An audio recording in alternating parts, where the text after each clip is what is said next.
Well, good evening, everybody. I'd like to call this regular meeting of the Anchorage Assembly to order. Madam Clerk, would you kindly call the roll? Assemblymember Hall. Present. Assemblymember Honeman. Here. Assemblymember Johnston. Here. Assemblymember Steele. Here. Assemblymember Evans. Here. Vice Chair Trainee. Here. Chair Flynn. Present. Assemblymember Gray Jackson. Honored to be here. Assemblymember Domboski. Present. Assemblymember Peterson. Present. Assemblymember Starr. Here. Mr. Chair, you have a quorum. Thank you very much. Mr. Peterson, would you kindly lead us in the pledge?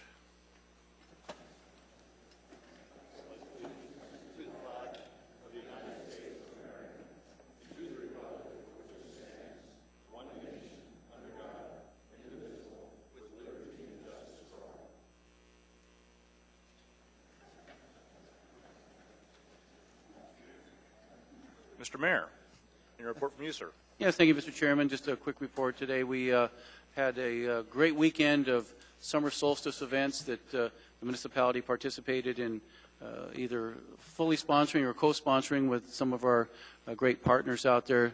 Saturday morning started off at 8 a.m. with the Mayor's Midnight Sun Marathon, which started out at Bartlett in a absolutely pouring rainstorm. But those runners, I think, are oblivious to that, and had a great street fair. The Downtown Partnership and others helped promote. And then in the evening, the Centennial Celebration Group and Downtown Partnership and others, GCI in particular, put on the Spin Doctors concert at no charge to the public. And the weather had turned for the better. There was a huge crowd down there. And so Solstice was celebrated by many in Anchorage and a great event. So that was the highlight of my week. Thank you, Mr. Mayor. Ms. Gray Jackson has a question for you. Thank you, Mr. Chairman. If I may, Mr. Chairman, I don't have a question for you, Mr. Mayor, but I wanted to take a moment to thank you for taking the time to sign National League of Cities' letter to Senator Barbara Boxer in reference to the Transportation Alternatives Program, also known as MAP 21. You joined over 400 other mayors, council folks, and assembly members, including myself, throughout the country. So thank you very much. Thank you, Mr. Mayor. I'm glad they were able to follow my lead on that. So. Thank you, Mr. Chairman. You too. All right. For the chair's report, we'll be real brief. On your agenda toward the back, we have an item 14G, Gamma, where we have a note in there that we're going to ask to continue the public hearing to July 8. In consultation with some of the others on the Assembly, I'm going to ask that that motion be July 22nd. That'll allow the ordinance being introduced tonight by Ms. Johnston to get a little bit more work and catch up, and we'll do it all together. So just, absolutely. If you wish to speak to us tonight on the issue, you're more than welcome. We just want to make sure everyone's aware that we're probably not going to get to this until next month. Only other item I had, I think I mentioned it at our last meeting, AMAT's meetings this month were canceled due to a lack of business items, so we will not be meeting on Thursday. And with that, we'll start with Mr. Hall for a committee report, sir. Thank you, Mr. Chairman. We have a Ethics and Elections Committee meeting tomorrow, 12 noon, and I believe we're going to be in the small conference room downstairs in the Assembly chambers. Thank you, Mr. Hall. Mr. Honeman. Thank you, Mr. Chairman. The Public Safety Committee meeting for July is Wednesday the 16th. We had a fairly action-packed meeting for the June. We heard from 3 different constituents on some concerns. We were able to address at least 2 that I know of immediately. We'll also, on the Transportation Commission, or Subcommittee, excuse me, with Matsu and Anchorage on Regional Transit, I will get an inquiry out shortly as to what is a good date to have a future meeting. We canceled, of course, with some notice issues for this past month. Also, I would like to mention while I've got the floor that we had the dedication for the Officer Justin Willem Memorial alongside the Glen Highway at the S-curves near Fort Richardson today. And it was several members of the family have traveled back to Alaska in order to be here for that. It was a fairly well-attended meeting and dedication, and it's a beautiful site. You know, obviously it's a remembrance of a very sad and tragic event, but it's a reminder of the dangers and hazards that our officers face, but more importantly, the hazards to our roadways for those who are driving and drunk or impaired or even fatigued. So it'll be a remembrance for many reasons, and just thankful that those that were in attendance, I noted that municipal manager was there, and as with several other agency representatives. So, thank you, Mr. Chairman. Thank you, Mr. Honeman. Mr. Dombrowski has a question or comment for you. I do. Thank you, Mr. Chair. Mr. Honeman, I was at a transportation meeting last night, and they were referencing the fact that the bar break problem is no longer a problem that was discussed at the Public Safety Committee. Is that accurate? No, I don't see that as a, no. Okay. They have I some misinformation that I may... think we need to probe a little further. I think there's... Yeah, specifically, they said that the chief had reported at the public safety meeting when it came to these permits they were contemplating for the downtown bar district area, that it's no longer, bar break is no longer a problem. That's what the chief said. That's what they were reporting at the transportation. So it may be helpful for Mr. Musser to understand exactly what happened at the at your committee. Just anecdotally to note, there have been a couple of venues that have closed, like obviously Rum Runners, then now Platinum Jacks. So there's a few other locations that have changed and closed. So that may be that there's some easing of request or demand, but we still have some issues with downtown. Sure. As a public safety chair, I just wanted you to be aware. Thank you. Thank you, Ms. Dombrowski. Mr. Traney? Just, Amy, we do hope that the problem's gone away. So thank you. But I think it's still down there. The question is, our ordinance that dealt with bar break, I think you'll see more bars applying for it as the weather gets colder. Right now, the weather's nice, it closes, they push people out, it's not a problem. But at 20 or 30 below, it becomes a real problem. So I think you'll see more bars. I think we've got 2 or 3 that have adopted our program. So that's where we're at. Thank you, Mr. Traney. Ms. Johnston? Yes, the ML&P Commission members asked us, invited Enterprise Committee members to their meeting today. I was sorry to miss it. I had to take a family member to the airport. But I hope in the future that we do many more of these joint meetings with the Commission members, same also with the Port Commission members and the Solid Waste Service Advisory Committees. Thank you, Ms. Johnston. Mr. Steele? Any committee report, sir? Thank you. Mr. Evans? Report. Thank you, Mr. Chair. The Ad hoc Labor Subcommittee met on Friday.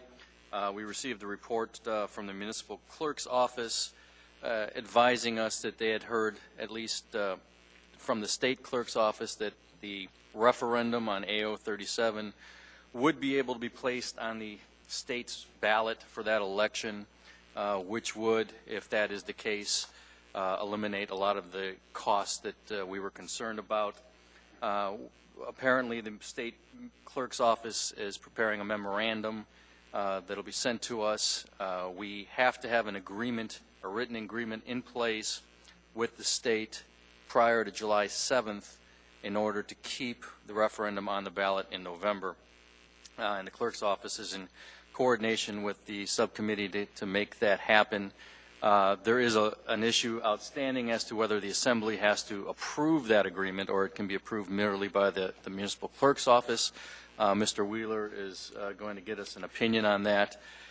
If, in fact, the Assembly has to approve the agreement, it's very possible that in order to meet that July 7th deadline, there'll have to be a special meeting of the Assembly, which everybody will love, but should be relatively quick. Going forward, the committee will have at least one more meeting that hasn't been scheduled yet in order to answer some concerns about the ordinance proposed by Ms. Johnston regarding the rewrite of the labor code. We're gathering the information to answer those questions, and hopefully we can have one more meeting and get everything fully vetted. Thank you, Mr. Evans. Mr. Wheeler, you wanted to chime in on that? Thank you, Mr. Chairman. In response to the question about whether or not the Assembly needs to approve the agreement, the answer from my office is no, the Assembly does not need to approve that agreement. The Assembly has already empowered the Clerk's Office both through code and the AO that set the referendum process in play, the authority to enter into that agreement. Once that agreement's in hand, then the Assembly can decide whether it wants to move the referendum or not. Thank you, Mr. Wheeler. Ms. Johnston? Both for Mr. Evans and for the chair, at some point it could be helpful to have a work session as far as the ordinance that I've been introducing before the July 24th meeting. We've already got a couple scheduled for the 18th, so what's one more, right? Thank you. Mr. Traney? Nothing. Ms. Gray-Jackson? Thank you, Mr. Chairman. The Budget Finance Committee, we had our initial meeting on June 19th. It was very productive. We discussed the 2014 work plan, and we talked about that plan including a focus on finding ways to save money, and we're going to finalize that plan at our next meeting scheduled for July 17th. We also discussed the resolution that's on tonight's agenda that's urging Congress to pass a long-term transportation program because the current program, MAP 21, is scheduled to expire September 30th, and the committee supported the resolution. And the committee was also provided with a copy of Anchorage Municipal Code Title VI Finance. They were also provided with a copy of, in detail, of Chapter 6.40, reports to the Assembly from the administration. And we talked a little bit about the possibility of the administration providing selected reports to in summary, to the Budget and Finance Committee before bringing them forward to the Assembly. And we're going to talk more about that effort. The next meeting, we're scheduled to receive an update from the administration on the proposed electronic plan review system, among other things. Thank you, Mr. Chairman. Thank you, Ms. Gray-Jackson. Ms. Domboski. Thank you, Mr. Chair.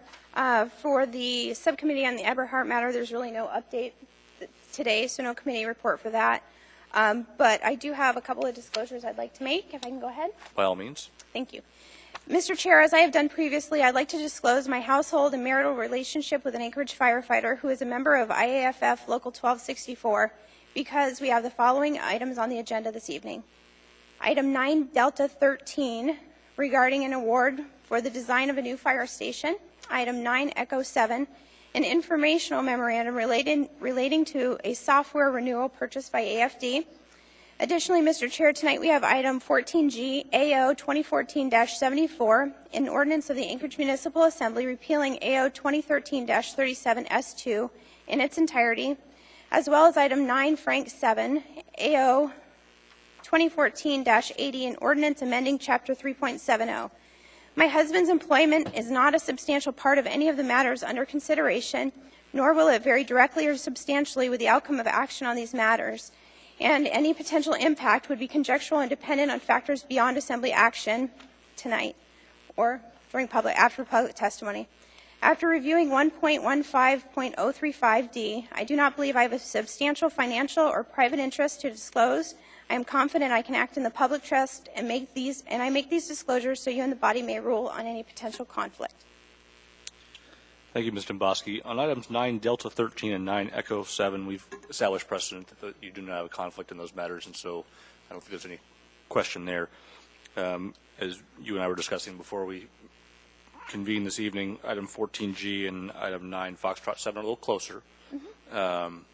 My inclination is to require you to participate in those matters. However, I'm going to ask that the body vote on those two. I appreciate that. They're closely tied. So with that, I would ask the ruling of the chair that Ms. Domboski should participate, and the question for the body is whether they agree or disagree with that ruling. So please proceed to vote as soon as I can hit the button. Thank you.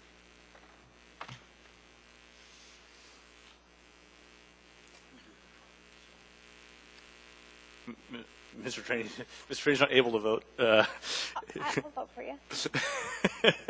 Ms. Domboski's abstaining appropriately. I am. So, Mr. Trainey, how do you vote, sir? She doesn't have a So you vote yes? Thank you. So by a vote of 10 yeas with 1 abstention, Ms. Domboski, you will participate in those two matters. Thank you, Mr. Chair. Thank you, Ms. Domboski. Mr. Peterson. Thank you, Mr. Chair. No report this evening. Thank you, Mr. Peterson. Mr. Starr. Well, the Audit Committee had a meeting absent of their chair, but I appreciate everyone who else was there. I was halfway to Kodiak. But, Mr. Mayor, I don't have intentions, Mr. Mayor, I don't have intentions to pull the financial summary reports, the CAFR report, but I did want to go on the record of giving your staff, and particularly Ms. Mahoney, for that herding of cats and accounting for money, an A+ for your efforts. The report looks great. I do have some concerns, of course, with the care and closure fund of the solid waste services and then the write-down of the port that kind of jumps out at you. But I reviewed those with Ms. Mahoney, and she's confident that we're on track. So thank you very much for a good financial summary and again, the reports in for information reports and acceptance tonight. Thank you. Thank you, Mr. Starr. That brings us to the addendum to the agenda. May I please have a motion to incorporate? Move to incorporate. Second. Moved and seconded. Is there objection? Seeing here none, I'll read those items into the record, and we also have two laid on the table items, and while I'm doing that, if somebody could let me know which of the 7 wetlands plans amendments is not incorporated in the S version, I'd like to know that before we get there. Yeah, so that begins. Item 9, Delta 15, AM 355-2014, cooperative purchase of the Hewlett-Packard hardware and warranty packages from Hewlett-Packard for the municipality of Anchorage Police Department in the amount of $2,657.96 by the Purchasing Department. Item 9, Delta 16, AM 356-2014, proprietary purchase of Symantec Net Backup Client Suite and Endpoint Protection from SHI International Corporation for the municipality of Anchorage Information Technology Department in the amount of $137,958.28 by the Purchasing Department. AM 357-2014, sole source professional services contract with Baloff & Williams, LLC, to provide expert testimony to the municipality of Anchorage, ML&P, $85,000. AM 359-2014, change order number 3 to purchase order number 20104311 with Dryden LaRue to provide electrical engineering consulting services for the SVC Tower 195 Power and Upgrade Project for the municipality of Anchorage, ML&P, in the amount of $485,000. Item 9, Echo 8, AIM 88-2014, Bidding Review Board recommendation as a result of direction to convene the Bidding Review Board at the May 20, 2014 Assembly meeting regarding Alaska Mechanical Incorporated appeal dated May 20, 2014 concerning award of RFP 2013 P034 AM 297-2014 by the Purchasing Department. Item 9, Echo 9, the AM 89 2014, the 2013 Schedule of Expenditures and Federal Awards, State Financial Assistance Reports, and required financial information from the Finance Department. Item 9, Echo 10, AIM 90-2014, the 2013 Comprehensive Annual Financial Report, CAFR, as Mr. Starr referenced earlier. Item 9, Echo 11, AIM 91-2014, Notice of Upcoming Collective Bargaining Agreement Negotiations with the Anchorage Police Department Employees Association from the Employee Relations Department. Item 9, Echo 12, AIM 92-2014, the Collective Bargaining Negotiation Status Report from the Employee Relations Department. Item 9, Echo 13, AIM 93-2014, the Eberhard versus MOA Remand Superior Court Case number 3AN-12-6927CI from Ms. Demboski. Thank you, Ms. Demboski. Items for introduction, 9, Foxtrot 7, AO 2014-80, an ordinance amending an municipal code, Chapter 3.70, Employee Relations, from Assemblymember Johnston, who mentioned that earlier. 9, Foxtrot 8, AO 2014-81, an ordinance approving a letter of agreement between the municipality of Anchorage and the Anchorage Police Department Employees Association, deleting the obsolete requirement that community service officers be certified via Alaska Police Standards Council, retroactive to April 1, 2014, and reducing the 30-day period for public review and comment. That's from the Employee Relations Department. 9, Foxtrot 9 is ordinance 2014-82, an ordinance approving a letter of agreement between the City of Anchorage and the Anchorage Municipal Employees Association, retroactive to May 6, 2014, regarding when the AMEA dues deductions will occur and reducing the 30-day period for public review and comment. That's from the Employee Relations Department, and the public hearing on that is scheduled for July 22. And by the way, I forgot to mention the previous two items have a public hearing date of July 8th, but I presume we'll be pulling 9 Foxtrot 7 to fix that one and move it to the 22nd, right? Very good. Item 9, Foxtrot 10, Ordinance 2014-83, an ordinance authorizing a land use permit of municipal property to Midnight Moon Company, doing business as the Rustic Goat Restaurant, an approval of a conditional use permit for off-street parking on municipal property, legally described as lots 7Q, 8Q, 9Q, 10Q, and 11Q in Block Q of the Woodland Park subdivision, and waiving a public and zoning commission review. That's from the Real Estate Department. Public hearing is scheduled for July 8. Item 9, Foxtrot 11, AO 2014-84, an ordinance amending the Anchorage Municipal Code, Chapter 12.35, including amendments adding conditions for property tax exemption or deferral on deterred mixed-use or residential use properties, amending application requirements for 12.35, Chapter 12.35, exemption or deferral applications, and amending Chapter 12.25 to address tax increase limitation treatment of new construction under a tax deferral or exemption from the Department of Law Again, the public hearing on the notification is for July 8. We'll be moving that to July 22. And finally, 9 Foxtrot 12, a resolution AR 2014-171, a resolution appropriating $250,000 of Alaska Center for the Performing Arts Capital Reserve account revenues within the area-wide General Capital Improvement Program Fund 401 for facility improvements at the ACPA in the Office of Municipal Manager, also scheduled for July 8. We have 2 laid on the table items.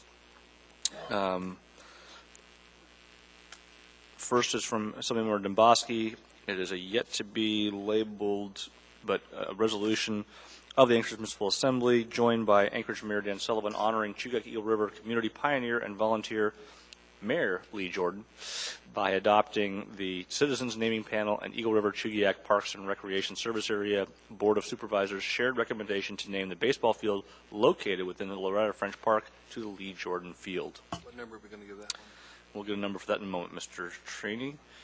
And the final laid on the table item is S version of 2013-132, an ordinance adopting the Anchorage Wetlands Management Plan revision as an element of the comprehensive plan, amending Anchorage Municipal Code sections 21.05.030D, 21.05.115, and 21.05.130 accordingly, and amending Exhibit A to AO 2013-124S as amended at the new Title 21 section 21.01.080. Is there anything else? And there better not be. Do we have an answer to my question? Which of the 7 amendments is not incorporated in the... I think what I'm going to need to do is make sure everybody has their S version handy to explain this real briefly, because it's not 6 of 7, unfortunately. Okay. If you have the S version handy, you'll note at line 18 on page 1, I include the phrase reference Assembly Proposal Number 1. Mm-hmm. So our number 1 and your number 1 match. Amendment 1, okay. That's correct. The same is true for number 2. Okay. The administration does not concur with amendment number 3, so it was not included. Okay. They said yes on 4 with some changes. And I'll have to find the reference for that one. No on 5, but we've also proposed some changes. Yes on 6, yes on 7, except for 1 change, and yes on 8. So when we get to this, we'll spend more time on this. Never mind. Exactly. I thought that was going to be simpler. Never. Sorry. Okay. All right. Very good, Mr. Wheeler. Thank you.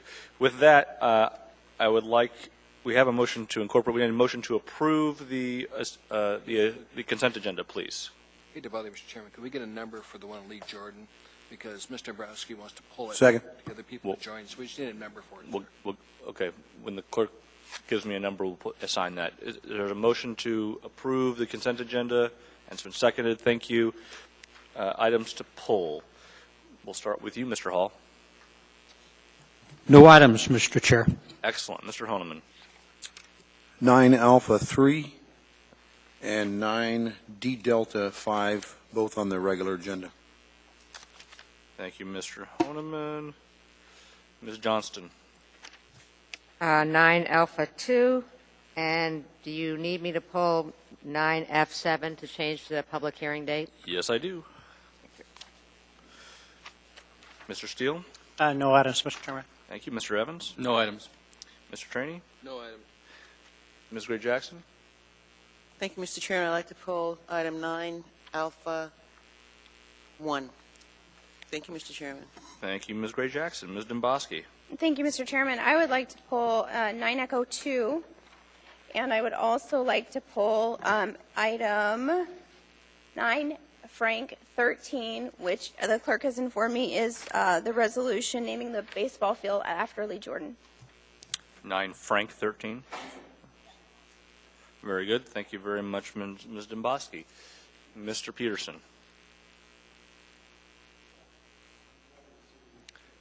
Thank you, sir. Mr. Starr. No items. And Mr. Vacalis, you have some items? Yes, sir. I just wanted to know if you wanted to change the public hearing date on 9 Foxtrot 2 to coincide with the work sessions. I believe we did. So we'll pull item 9 Foxtrot 2. And when we get there, we will ask that public hearing be recommended for July 22nd. Thank you, Mr. Vacalis. That's all I had in my notes. So with that, if members would please proceed to vote on the balance of the consent agenda minus those items pulled. Mr. Training is a yes vote. We're going to get IT to fix this thing, or tell me where I put the quarter in to make it work. You know, it's I don't know. and that's so by a vote of I 11 just think yeas. we're going to have another quarter buzz revision, and IT may be decimated. 11 yeas and 0 nays. The consent agenda is approved minus those items pulled. Let's start with item 9 Alpha 1. Ms. Gray Jackson. Thank you, Mr. Chairman. Move to approve. Second. Been moved and seconded. Is there objection? Seeing and hearing none, that item is approved. Do we have someone here from the Polynesian Flag Day community to receive this? Mr. Hess, very good. Ms. Domboski and Ms. Gray Jackson, go ahead, please. A resolution of the Anchorage Municipal Assembly recognizing and celebrating June 28, 2014 as Polynesian Flag Day. Whereas on June 28, 2014, the Polynesian Association of Alaska will celebrate its 9th annual Polynesian Flag Day by sponsoring an event to share the culture and history of Polynesian Americans with the community of Anchorage and the state of Alaska. And whereas Polynesian Flag Day is the biggest holiday in American Samoa and has been established as an annual event honoring its political relationship with the United States and commemorating the raising of the American flag on Tutila Island on April 17, 1900. And whereas the celebration of Polynesian Flag Day is also a time to commend the service of Polynesian Americans who have fought and those who continue to fight for freedom in service to the United States. And whereas Polynesian Flag Day is an opportunity to involve the Anchorage community in the Polynesian Association of Alaska's mission to strengthen individuals and improve families of the Polynesian community through cultural pride and education leading to successful employment. And whereas annually for the past 8 years, board members and officers of the Polynesian Association of Alaska have enjoyed the support of the community of Polynesian families to make this cultural event of sharing Polynesian dance, music, food, art, games, and education available to our Anchorage community free of charge. Now and therefore, the Anchorage Municipal Assembly recognizes Saturday, June 28, 2014 as Polynesian Flag Day and encourages the community of Anchorage to support the 9th annual Polynesian Flag Day event by joining the Polynesian community in its cultural celebration at the Delaney Park Strip between L and P Streets from 11 a.m. to 5 p.m. Passed and approved by the Anchorage Assembly this 24th day of June 2014.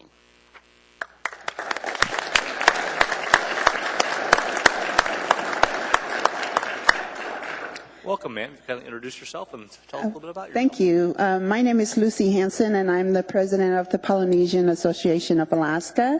So on behalf of the Polynesian Association of Alaska, I want to say thank you to the Assembly members.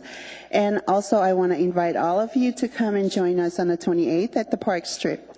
So even the public that are here. So thank you very much. Thank you very much, Ms. Hanson.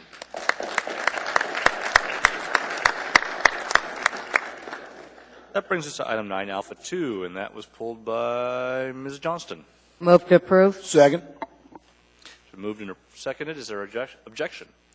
Seeing, hearing none, that item is approved. Ms. Johnston. This is a resolution of the Anchorage Municipal Assembly recognizing and honoring Nikki Stokey for 15 years of service for the municipality of Anchorage. Come on down, Ms. Stokey. Stoko. Excuse me. Sorry. Whereas Nikki Stoko has diligently worked to serve the public in the capacity of Office Associate for the Municipality of Anchorage Office of Emergency Management from January 21st, 1999 to April 30th, 2014. And whereas her public service career with the Municipality of Anchorage has spanned the administrations of Rick Meistrom, George Wirch, Mark Begish, Matt Clayman, acting mayor, and Dan Sullivan. And whereas Nikki has been instrumental in providing project management oversight and administrative support to the Anchorage Office of Emergency Management and the local emergency planning committee, she's also played a key role in development and maintenance of Anchorage Disaster Registry Program for seniors and persons with disabilities. And whereas Nikki consistently exhibits the capacity to assume broader scope of duties, she was instrumental in the administrative preparation of dozens of Emergency Operations Center training and exercise presentations, after action reports, and emergency plan revisions. In addition, she simplified and streamlined methods for maintaining the standard operating procedures for the Emergency Operations Center. And whereas her professionalism, keen intellect, and sharp wit made her a popular and invaluable resource for collaborative team planning with other agencies and organizations. And whereas Nikki 15 years of acquired emergency management knowledge and administrative expertise shall not be easily replaced. Now, therefore, be it resolved, the Anchorage Assembly hereby recognizes and honors Nikki Stocco for her 15 years of dedicated service in the Municipality of Anchorage Office of Emergency Management, passed and approved by the Anchorage Municipality this 24th day of June, 2014. Congratulations. Whatever you want to say right here. Don't forget to take that with you. Thank you very much. I'd especially like to thank Municipal Manager Vacalis and the Director of the Office of Emergency Management, Kevin Spillers, for making my time with the office wonderful. I enjoyed every bit of it, loved coming to work.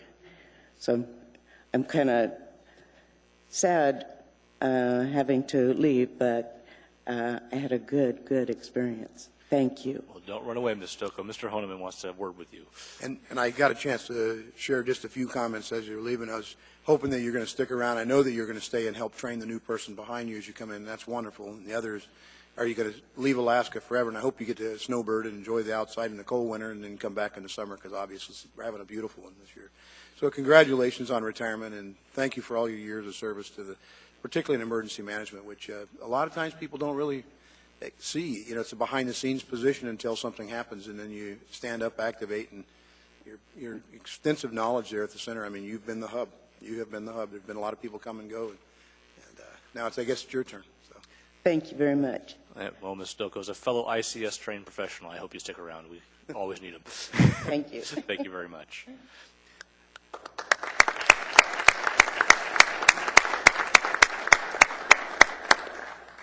That brings us to item 9, Alpha 3. Move to approve. Thank you, Mr. Steele. Second. Press buttons, please. And with the abstention of Mr. Trainee, is there objection to this item? Seeing and hearing none, that item is approved 10-0 to 1. Mr. Steele. Thank you, Mr. Chairman. When Dick Trainee received, whereas Dick Trainee received a Bachelor of Arts degree in Political Science, a Master's of Public Administration, and a Professional Planning Certificate in Urban Planning. And whereas, prior to being elected to the Anchorage Assembly, Dick served as president of the Campbell Park Community College for many years, and he also served on the Assembly's Tax Evaluation Task Force. And whereas, on October 1, 1991, Dick took his professional training and community involvement to the next level and was elected to the Anchorage Assembly representing Midtown in Seat F. And whereas on January 9th, 2001, Dick was appointed to the Assembly to fill a vacant seat. On April 3rd, 2001, he was elected to a one-year term. And whereas on April 2nd, 2002, he was elected to a three-year term, and again on April 5th, 2005, to another three-year term. And whereas on April 6th, 2010, Dick was reelected to the very first seat he held on the Assembly in 1991, Seat F, where he is currently serving. And whereas because Dick's leadership skills, command of Robert's Rules of Order, his technological abilities, respect for concern for the public, as well as the Assembly staff, he earned the support of his colleagues who elected him as chair of the Assembly from December 1993 to May 1995, April 2001 to April 2005, and April 2010 to April 2011. And whereas Dick will go down in history with the municipality of Anchorage as within the municipality of Anchorage as the longest serving Assembly member and chair of the Anchorage Assembly to date. Now, therefore, the Anchorage Assembly recognizes and honors Dick Trainee for his 15 years of service to the municipality of Anchorage, passed and approved by the Anchorage Assembly this 24th day of June 2014.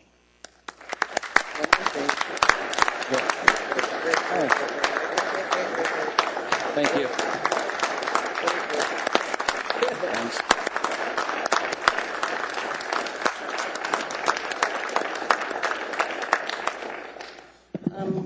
And Vice Chair Trainee, I know this might seem strange coming from somebody who used to be staff to you for many, many years, I but remember those days.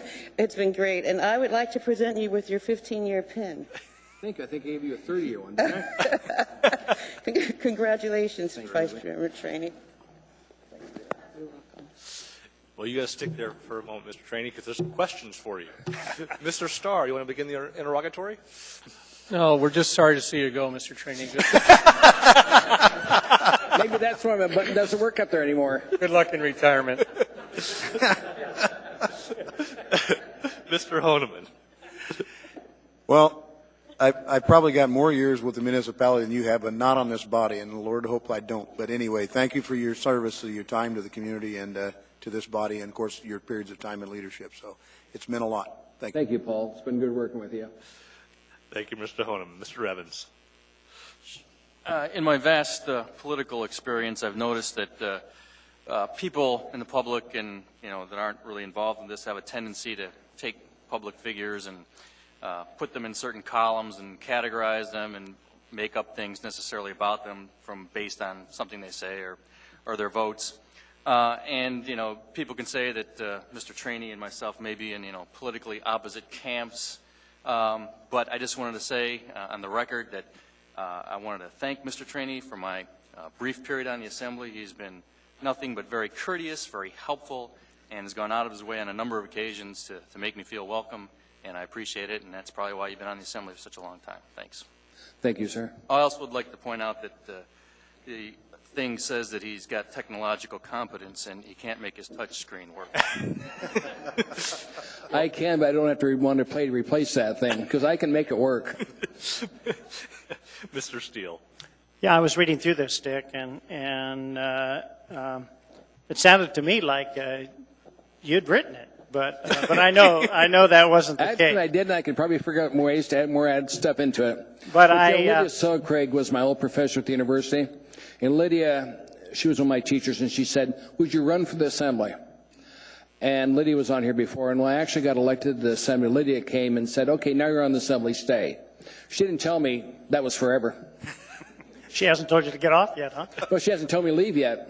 On that first election that you ran, I was running for the school board, and I'll never forget that after answering questions and hearing from all the Assembly members how they were going to help education, you pulled me aside and said, "I'm staying out of education.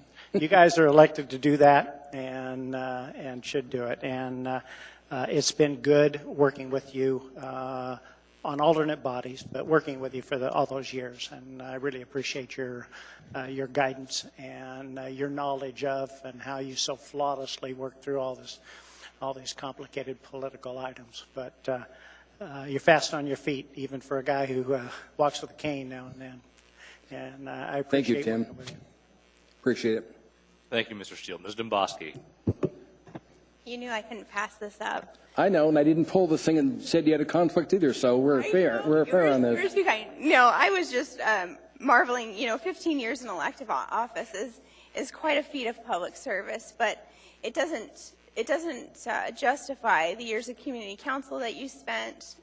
So public service takes many forms, and this is just one form. And I just want to recognize that the love of your community for the involvement over this years is really remarkable, and it's something that I hope to achieve. And this last year on the Assembly, that we can passionately debate, we always end with a smile and a hug. So I just appreciate your willingness to engage me, even if you completely disagree, to give passionate arguments both ways. And at the end of the day, we can still walk out and like each other. So I guarantee we're not going to disagree on everything. I hope for you on 37, but on Lee Jordan, you and I share what he did for the community. Well, I lived out there back when he was our mayor on our short-lived borough. Yeah, well, I just appreciate it. You really have taught me a lot, and you've been willing to work with me and kind of shepherd me through where I need to go and how I need to approach certain issues, and I just really appreciate it. Well, thank you, Amy. Appreciate it. Thank you, Ms. Domboski. Ms. Gray-Jackson. Thank you, Mr. Chairman. Mr. Trainee, Dick, it was a pleasure and an honor to stand up there and present you with your 5-year pin. I'm sorry, 15-year pin. I think you ran, Sorry about that. against me at one time, didn't you, Elvie? 15-year pin, but I remember when I first met you was when the Assembly, I think it was in 1990, asked you to serve on the Assembly's Task Force Evaluation Task Force along with Heather Flynn. And that's when I first met you. And then after working with the Assembly for 18 years, you know, the comment in here about respect and concern for your staff is really, really true. Because one of the stories that I will never forget, my 18 years working for the Assembly, I was in an acting position for 2 years, a couple of different chairs, and it took you to come along and be elected vice chair to get me into a permanent position. And I won't ever forget that. Thank you, Mr. Trini. Thank you, Elvie. And just to go on for a second, you were great in that position. One of these days, I'd like to see our staff back to where we've got somebody working for just the Assembly, because what Elvie did was fundamental to how we operate. It was a good position to have there. Thank you, Ms. Gray-Jackson. Ms. Johnston. Well, as I look around this dais and I look out in the audience, if Mr. Del Smith stops coming, and maybe Miss Elvie Gray-Jackson, you're going to run out of people to say, do you remember when?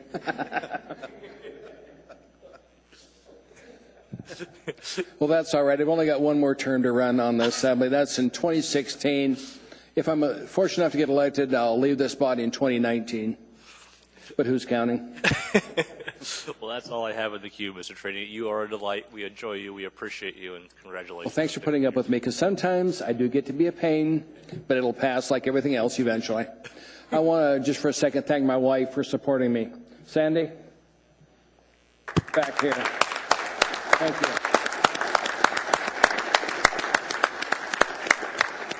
She actually ran for the Assembly one time against Kevin Meyer, which was an interesting story. I'll have to tell you about it sometime. Thank you for your time. Appreciate it. Thank you, Mr. Trini. Come on back up.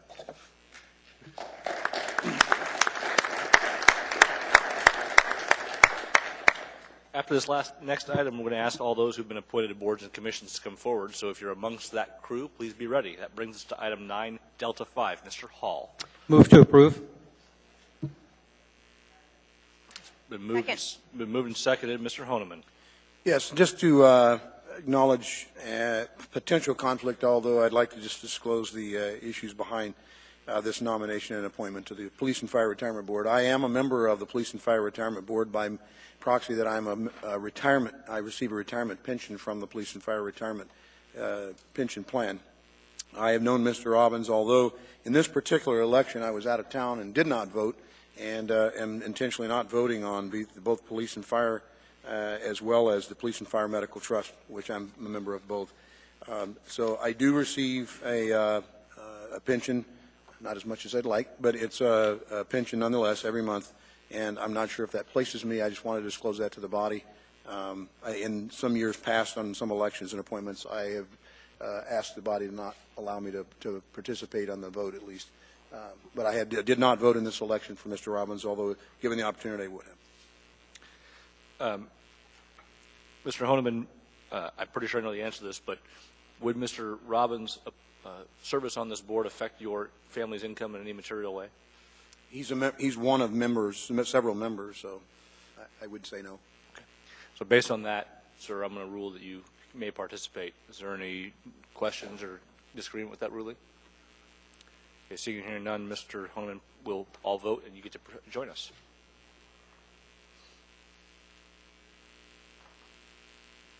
Mr. Traney. Yes.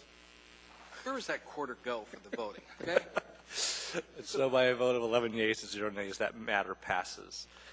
That brings us to item 9, Echo 2, Ms. Demboski. Move to accept. Second. Please press your button, ma'am. Thank Okay, you. it's been moved and seconded. Ms. Demboski. Thank you. I have, sorry, I lost my page here for just a second. Mr. Chair, I have a question for the administration. As I'm looking at the internal audit report, there's a sentence here that strikes me. It says, in addition, similar to prior years, authority to approve procurement card transactions was not properly configured in the system. What are we doing to fix that? Is that all SAP? Through the chair, no, it is not. It is a function of the software that we received from the bank. We recently upgraded it, and it is fixed. Oh, wonderful. Thank you. That's all I have. Thank you, Ms. Domboski. Mr. Starr. I just want to add, no, we've had one of these audits before, the P-card program, in years past, and it wasn't like this at all. It was pretty rough. So I urge acceptance on it, and it is a diligent effort, I believe, which has been corrected. So the idea that there is major flaws, I think, is not what we want to communicate. So thank you. Thank you, Mr. Starr. With that, please proceed to vote on acceptance. Yes. Mr. Trainee votes yes. And that carries unanimously. That brings us to item 9, Foxtrot 2, 9F2. Move to introduce. We'll get to F7 in a minute here. So there's a motion to introduce 9F2. May I have a second? We need a third. Actually, we need a third. Third. Thank you. Mr. Trainee? Mr. Chairman, move that public hearing on that one until the 22nd of July, sir. Okay. Is there a second, please? Second. It's been moved and seconded. Is there any objection to moving that public hearing to the 22nd? Seeing and hearing none. We're going to have a work session in conjunction with that for new people on the board. Yeah, that's correct. We do have a plan to have a work session on the 18th, which is the preceding Friday, as we have a couple of new members just to get up to speed on this particular item. That brings us to item 9, Foxtrot 7, Ms. Johnston. Move to introduce. Have a second, please. Second. And a third. Third. Ms. Johnston. And I'd like to move to have the public hearing date set for this for July 22nd. Is there a second for that, please? Second. We need to have a work session. It's been seconded by Ms. Domboski, and we have tentatively planned a work session also on the 18th to go over the numerous items related to this topic that we'll have before us. And that's all I have on the items to be pulled. Did I miss anything, Madam Clerk? 9F13. Thank you very much. Ms. Domboski. Oh, sorry, Ms. Gray Jackson, do you have something?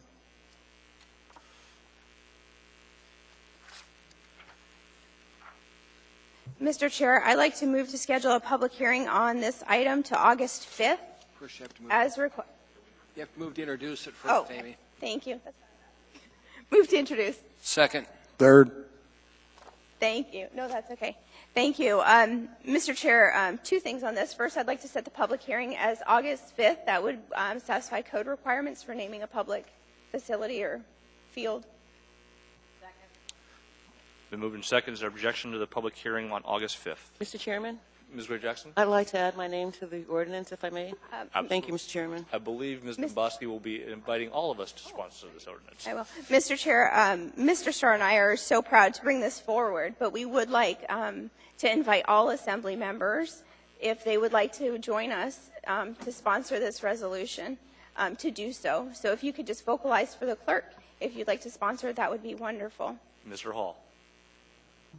Yes. Mr. Honeman? Yes. Ms. Johnston? Mr. Steele? Yes. Mr. Evans? Yes. Mr. Trainee? Yes. Yes. Mr. Gray Jackson? Yes. Mr. Peterson? Yes, Mr. Chairman, being a longtime Little League coach, I am 100% in favor of this. There you have it, Ms. Domboski. Anything else? No, sir. I just appreciate it very much. Very good. And I'm sorry, I did skip over one item, 9 Foxtrot 11. We need to change the public hearing date on that. So could I please have a motion for introduction? Second. Have a third? Third. Thank you. And move to have the public hearing on July 22nd. Thank you very much. And this one will have a work session on the 18th as well to pair up with the one I introduced previously.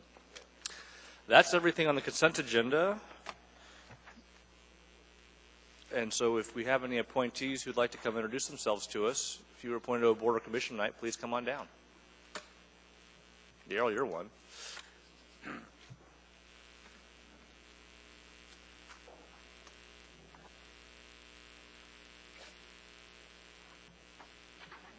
Welcome back, ma'am. Well, I'm back again. My name is Lucy Hansen, and I am appointed to be a commissioner for Eagle Rights Commission. Thank you, Ms. Hanson, and thank you very much for your service. Mr. Hess? Good evening. I'm Darrell Hess, and tonight I was reappointed to the Anchorage Eagle Rights Commission. Congratulations, Mr. Hess. Thank you.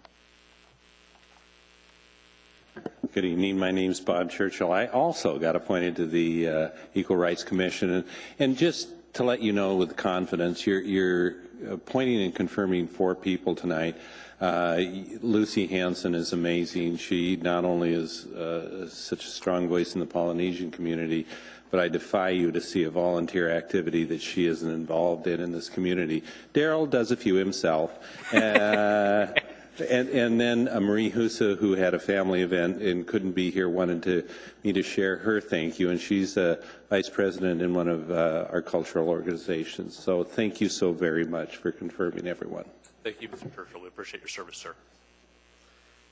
That brings us to item 11A. We have no motion in front of us at this time. Mr. Starr. I'll move to accept. Second. Mr. Starr? I had been neglective, I think, in sending out the comments from Mr. Sinikowski on this. Ms. Demboski pulled it, and there is some email exchanges that should have gone to you, but it was probably 3 weeks ago that it went out. So I urge acceptance, and if somebody needs to bring it out to the microphone, we can surely cover that. But I think the clarification on his issues bears acceptance of the report. Thank you very much, Mr. Starr. Ms. Demboski.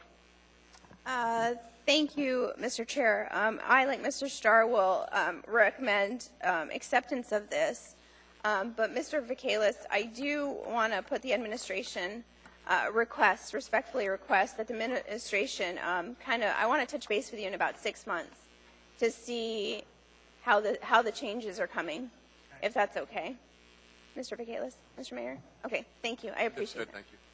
Okay. That's it. With that, please vote on acceptance. Yes.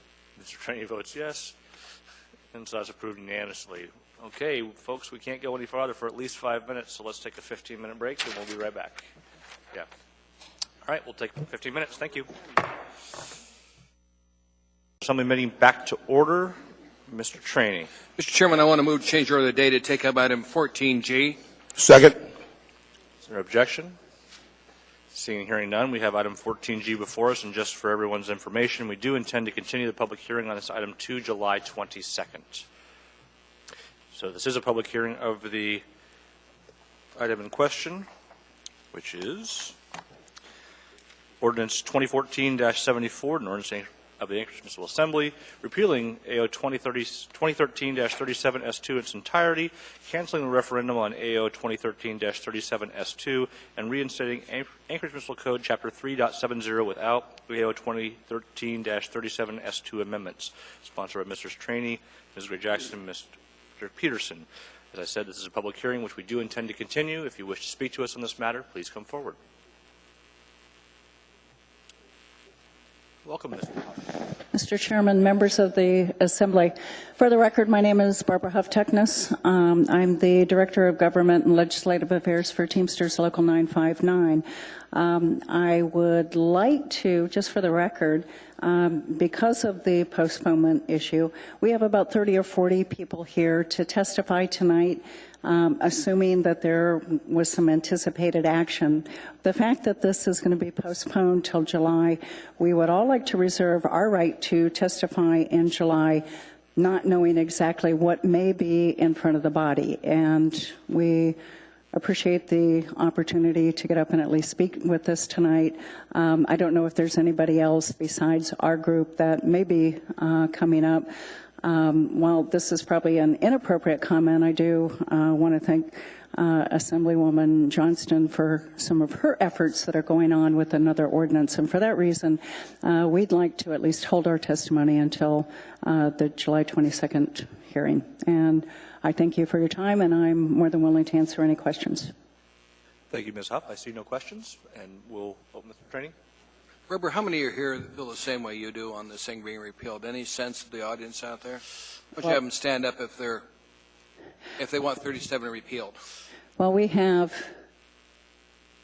folks here can stand up. We've got a lot outside as well. So, Thank you, Barbara. I just want the public, the Assembly to understand, this is not a forgotten item. We remember 37's passage by this body. Thank you, Barbara. You're welcome. Thank you. Thank you, Mr. Trady. Thank you, Ms. Huff. Anybody else who wishes to testify tonight? Or okay, seeing and hearing no one, may I please have a motion? Move to continue this item for hearing to the 22nd. Second. Been moved and second. Is there objection? Seeing and hearing none, we'll get back to this next month. Thank you very much. That brings us to item 13A. That's a wetlands management plan. And by the way, we do have an S version I referenced earlier. Mary Ellen, you want to hold your hand up? If you need an S version of the wetlands management plan ordinance, please see Mary Ellen over here on the left. And we'll just pause for a moment, let folks walk out before we read this item into the record.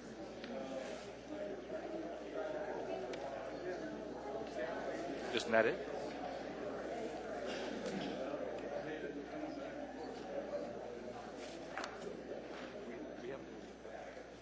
We haven't started public hearings yet. I was waiting for everyone to get out.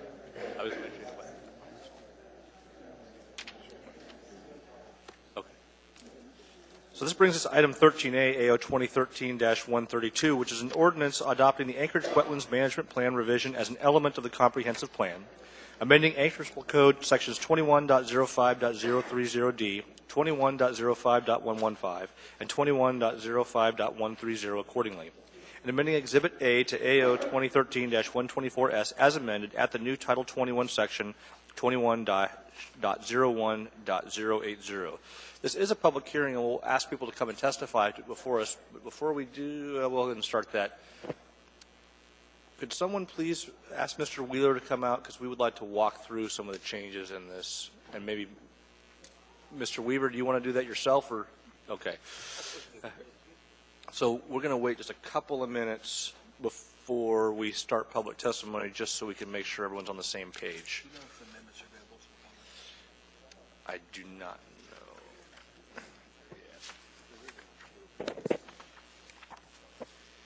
know. Welcome back, Mr. Wheeler. If you could just quickly walk us through what's incorporated and what is not into the S version, so that folks who come to talk to us have all the full picture in front of them. Thank you, Mr. Chairman. Assembly proposed amendment number 1 is included, as is number 2. Assembly proposed amendment number 3 is not included. Assembly proposed amendment number 4 is not included. Assembly proposed amendment number 5 is not included, but the planning staff has proposed an amendment that may assist in addressing that issue. Okay, do we have that? I haven't seen that amendment. It would be on page 2, lines 23 through 25, 2 additional sentences to that Site 18 language. Okay. The administration has concurred with Assembly proposed amendment number 6. And number 7, with the exception of language that asked that the area be preserved without disturbance. The administration does not support that language. And yes on proposed amendment number 8. Okay, and is 7 incorporated without that language, or is it not incorporated at all yet? Number 7 starts on the bottom of page 2 at line 42, reference Assembly proposal number 7. The language that we have accepted is underlined. The preserve without disturbance language is not included. Okay. Thank you very much. Does anybody have any questions about those changes? Mr. Wheeler, I appreciate your incorporating as many as possible. Hopefully that'll make things a little more smooth tonight. So with that, the public hearing is now open. If you wish to testify to us on this matter, please come forward. Now is not the time to be shy. Or wait to be the last one. Welcome. Thank you. My name is Robin Bronin, and I am a member of the Rogers Park Community Council, and I've been trying to follow what Mr. Wheeler just said, but it's really hard for me. I'm sorry. So I have the document that I believe which you were referring. And so if he could please again go through with this document that I think the clerk just handed out to the audience, which I couldn't understand what was included in the amendments and what was not included. And then I would like to give testimony. Is there a specific aspect of the wetlands plan in which you are? I'm specifically looking at number, let's see, I was looking at number 4, number 5, number 6, and there isn't a number 7 unless I haven't gone through this document thoroughly enough, but I don't see, after 6 on the document that I have, it goes section 2, section 3, section 4. Right. Yeah, so I didn't see where 7 was. The confusion is that we have amendments that are numbered, and then we have sections within the documents. Okay, and so I would like to give testimony that's relevant, but not being able to follow what was just said. It would be helpful for me if you could please go through again what you said in regard to number 4. So are the number 4, 5, 6, is that in relationship to this document that I was just handed, or is it the amendments? The amendments. So I presume your specific concern is about Mosquito Lake and the Burgaw extension? Yes, exactly, yes. Okay.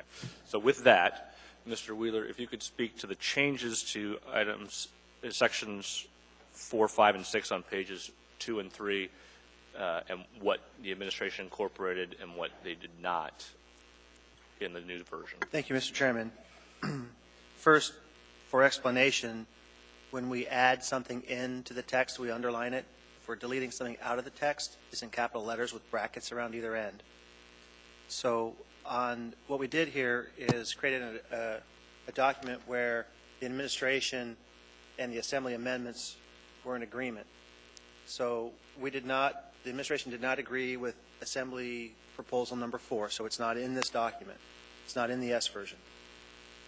So sorry, so this number 4 that is on the document that I have is not included in what you're going to make a decision on tonight? Not unless somebody in the Assembly moves the amendment. Okay. Thank you for clarification. On number 5, the administration did not agree with the proposed language, but did offer a substitute language, and that starts on page 2 at lines 23 and 24. The administration added 2 sentences. And then on number 6, the administration agreed with the Assembly proposal, and that starts at line 27 down through line 40, addresses that issue, and you can see they've added some language and deleted some language. Thank you. And so with number 5, so on the document that I have, number 5 starts on line 42.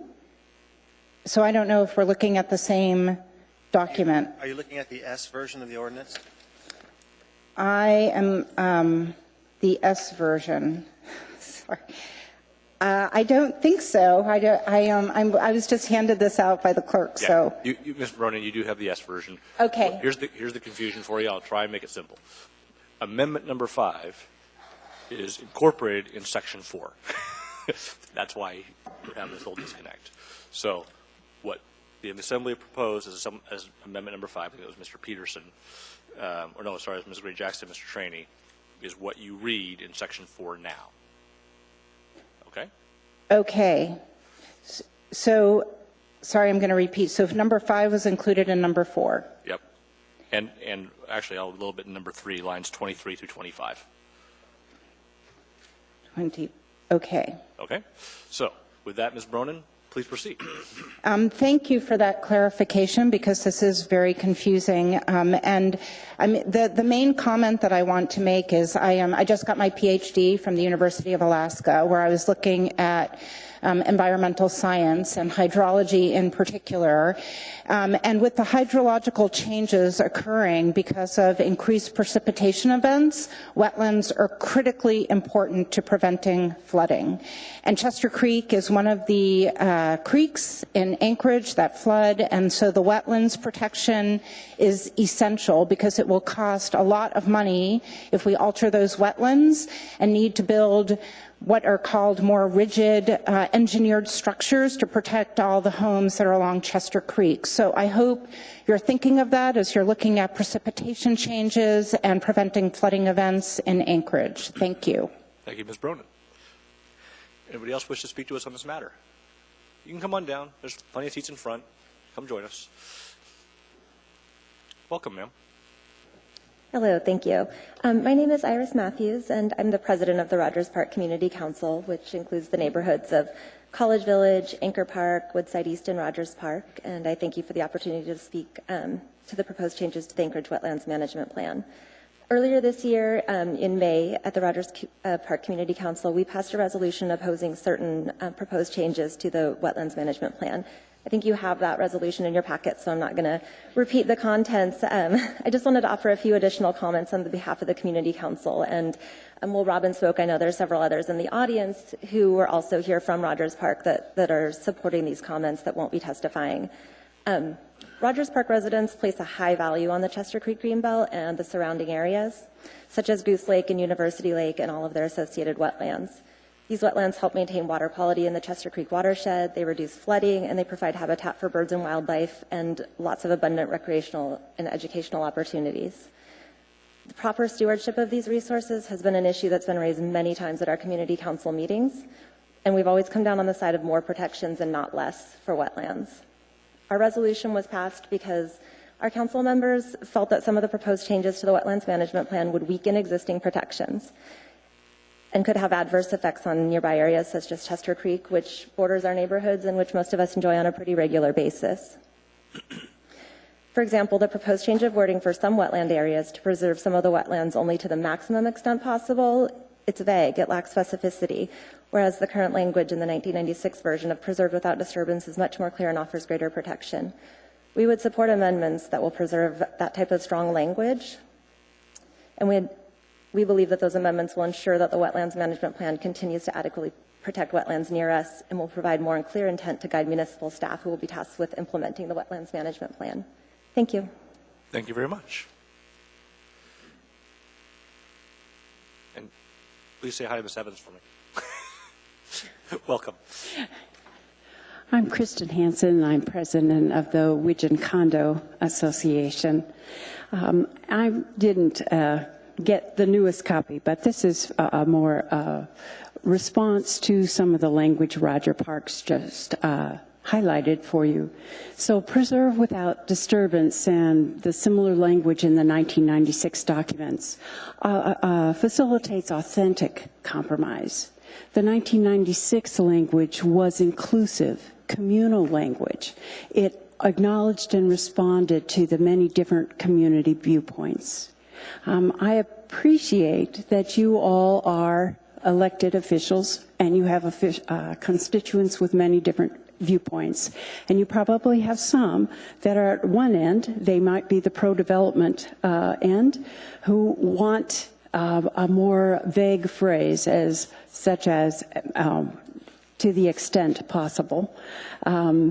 This phrase could be used to development's benefit. It's a vague phrase that could facilitate faster permitting. It could serve as a ready defense if the environment were degraded by the project. But also among your constituents are the polar opposite, the people who wish the entire area could be locked up and preserved for future generations. And they point to the beauty, they point to its use as an educational resource, they point to a 10,000-year-old lake, talking about the spiritual and emotional, physical benefits And then there's still another voice, some of which you're hearing tonight, the scientists, and they're backed up by environmental scientists worldwide. They talk about the critical functions of wetlands. They note the rapid loss of wetlands in Anchorage and U.S., and they talk about wetland systems, noting that a system must stay intact.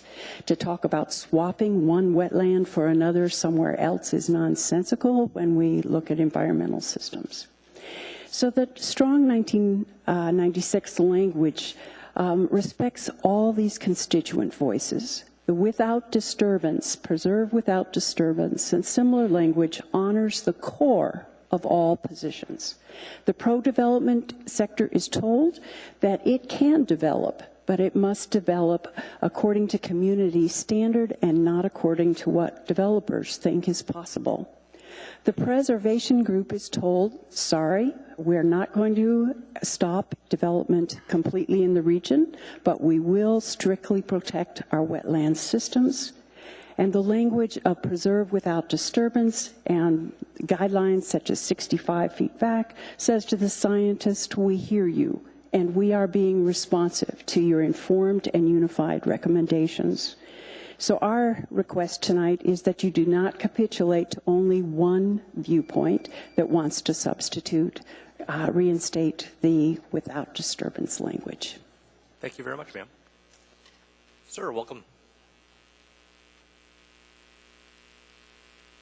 Hi, my name is Paul Stang, Paul-Stang. I'm on the executive board of the University Area Community Council. And the last item in your packet is a resolution from our community council passed on June 4th and amendments that we would like to have that would reinstate the 1996 plan. We're strongly in favor of making these changes. They don't go back to where you had changes prior to last summer, but they make critical restorations of language that was dismissed. You know the values of wetlands, you know their flooding values, you know their wildlife values. Those are all clear to all of you. I'd like to make a little analogy here just to lighten it up a bit. We had a depression 85 years ago. Prior to that, we had wild speculation. Banks could do what they wanted. Everything kind of culminated in a collapse. Jobs were lost. Everything kind of went down the tubes. So what did we do? As a nation, we put language in to correct that problem. Glass-Steagall and other forms of legislation at the federal, state, and local level to correct those wrongdoings. What happened then? By the 80s, we were watering them down, cutting them back, getting rid of them, and we ended up in 2008 with a big collapse. So what happens in wetlands?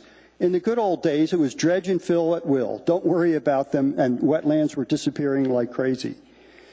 Then we wised up and we started to, at federal, state, and local levels, put in regulations that would preserve wetlands that are critical to our survival, our community survival, and the city survival, even though we generally don't think of it that way. And what are we doing? We're watering them down for convenience. Oh, this little project here, we need this little bit of acreage, and so on. Don't do it. It's gone down the wrong road. Please do what we ask in our resolution. Thank you very much. Thank you, Mr. Stang. Anybody else who wishes to speak to us on this matter? Ms. Ramsey, welcome back.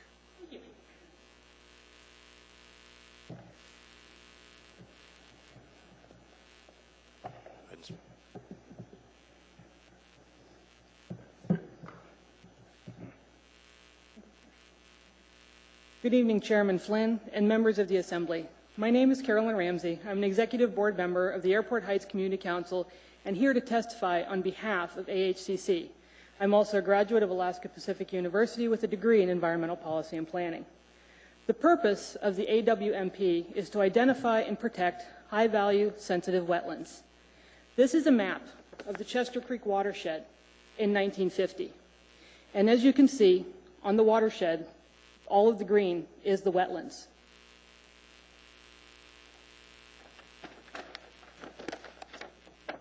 This is a map from 1997, and I'm sure that all of you can see this difference. In 1986, the mean daily discharge for Chester Creek in the non-urbanized section of the Chester Creek watershed, which is east of the municipal boundary or east of Muldoon, was 5.4 cubic feet per second, in comparison to the mean daily discharge at the Arctic Boulevard station, which was between 10 to 14 cubic feet per second. During a rainstorm, the discharge at Arctic Boulevard station was as high as 44 cubic feet per second, compared to only 8 cubic feet per second in the same non-urbanized section east of the municipal boundary. There is a direct correlation between wetlands lost and increased water flow. Wetlands help to regulate the flow of water by providing flood attenuation, slowing floodwaters, reducing flood peaks, and increasing the duration of the flow. Basically, they're Mother Nature's version of a huge sponge. We have areas of AHCC that are low-lying and beginning to see the effects of this increased rate of water discharge. One example is Hillstrand Pond. Hillstrand Pond is located just west of Lake Otis between Northern Lights and East 20th. The East Ridge condos are located just to the north of this pond. The winter before last, the bike path between Hillstrand Pond and the East Ridge condos was submerged, and the water was creeping into the backyards of the condos. This will only get worse as more wetlands are reclaimed. There have not been any changes to the functional values provided by Mosquito Lake, Goose Lake, or their surrounding wetlands between 1996 and today. Therefore, we ask that you please consider our amendments that will maintain the protections granted to this area in 1996. The proposed revision of the AWMP 2012 wording to preserve some of our wetlands to the maximum extent possible is subject to individual interpretation. My opinion of that, and any one of you's opinion of that, all of us, we're all going to be different. Now, but the 1996 language of preserve without disturbance, that's indisputable to any single individual. I get 5 minutes. Community Council. Thank you. Ms. Ramsey, I'm going to give you 30. Wrap it up, please. I get 5. Maintaining the current 1996 setbacks is equally important. In the reality, the setbacks should be much greater, but we are willing to compromise and request that they not be decreased in any way. Let's look at these wetlands from an economic perspective. Every time that there's flooding somewhere in Anchorage, it affects not only the property owner, but every single individual in this town. It's their tax dollars that are being spent to clean up the mess and to try to mitigate the problem instead of being put to use in other areas where it's much more needed.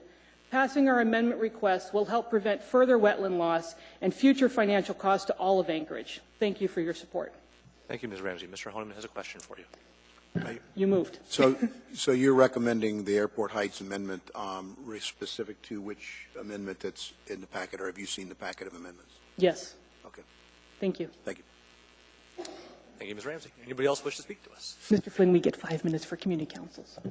Welcome, Representative Tarr. Hi, good evening. I'm Garen Tarr, a resident of Airport Heights and neighbor of Carolyn's, and also the state representative for the area in the Alaska legislature.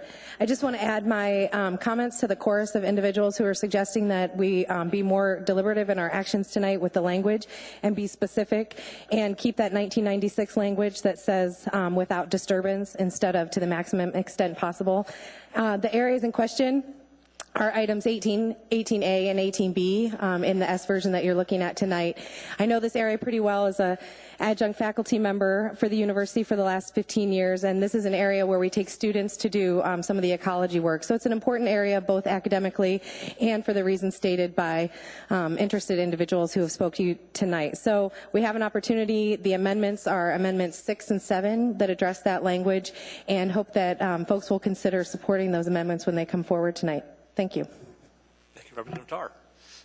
Anybody else wish to speak to us this evening? Don't be shy. Come on down, ma'am.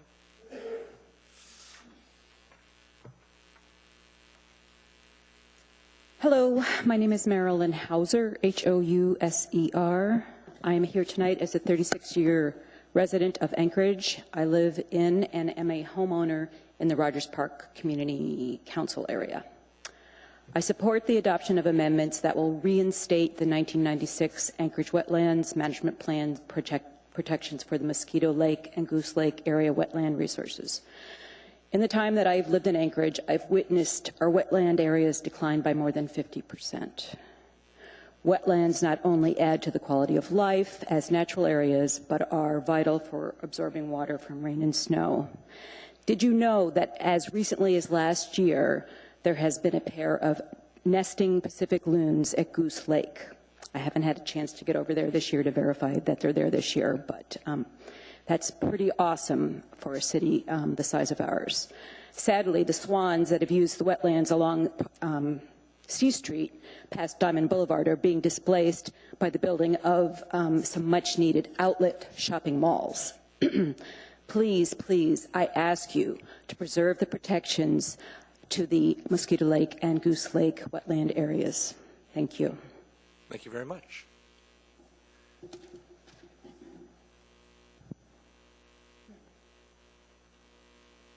Welcome, Ms. Yerk. Hi, my name's Johanna Yerk. I don't live in Rogers Park, Airport Heights, or the university. I live in Spenard. I want to point out that the wetlands, I don't want to say anything, the community council amendments make a whole lot of sense. And please open your minds and get with the program. Because I live in an area where I've lost Fish Creek. Fish Creek is in a culvert running up 36.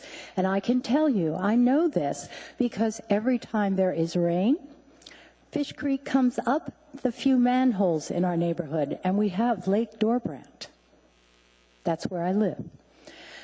This is not good. This is not good for the basements, the few basements in the area that we have that flood and don't work. This is silly. Very bad. We need those sponges. And from what I understand about climate change, we get more rain in the future, not less. So let's position ourselves for a future that all the scientists say we should expect. Let's not make a bundle creating a problem for our children in the future and our grandchildren. That's it. Thank you, Mr. Yerk. Anyone else wish to speak to us on this matter? See. Sir, come on down. Welcome.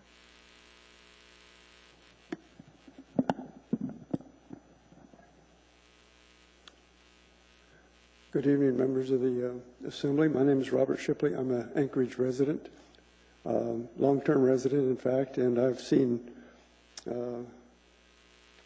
our development ebb and flow, and I've seen our environment ebb and flow, including the wetlands. So I'd like to say that the wetlands apparently have a value to our community. There's been a wetland management plan in effect around here for 20 or 30 years. So apparently we find it has some value. Included in the plans were certain environmental parameters for the protection of those wetlands. And over the past 50 to 60 years, as been pointed out previously, more than 60% of the original wetlands here in Anchorage have been filled and developed. And it's been stated about what some of the negative consequences of those fills have been. Some of the amendments to the Anchorage Wetlands Management Plan currently being considered would, in fact, reduce protection to several of the important wetlands systems, as again has been pointed out.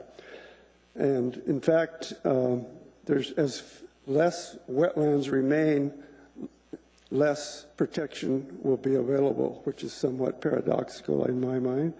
So I ask you to please maintain the current specific wetland protection wording, especially for the greater UMed district, and not adopt the proposed less restrictive wording. Thank you. Thank you, Mr. Shipley. Does anybody else wish to speak to us on this matter? Come on down. Ma'am? Hi, my name is Jill Flanders Crosby. I actually happen to live out in the Birchwood Eagle River area, and I would like to add my support to the preservation of these wetlands. I happen to live very close to a large wetland area, and over the past 2 falls with all our rain, the wetlands have flooded over and have come on down my street and on down part of my property, such that ERSM, Eagle River Street Maintenance, had to come do some additional ditching so I wouldn't get flooded out.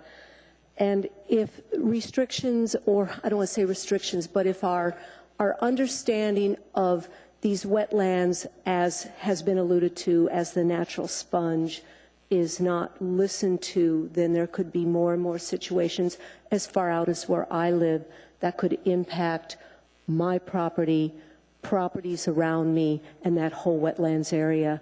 Wetlands are important. They are part of our environment. They are part of where we live and why we live here.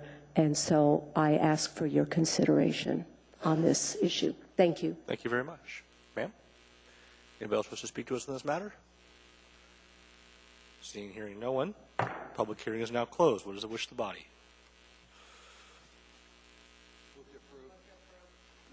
Got a motion, Ms. Johnston. Mr. Trainee is a second. Or Mr. Honeman. We have, Ms. Johnston, were you moving the S version, do I correctly presume?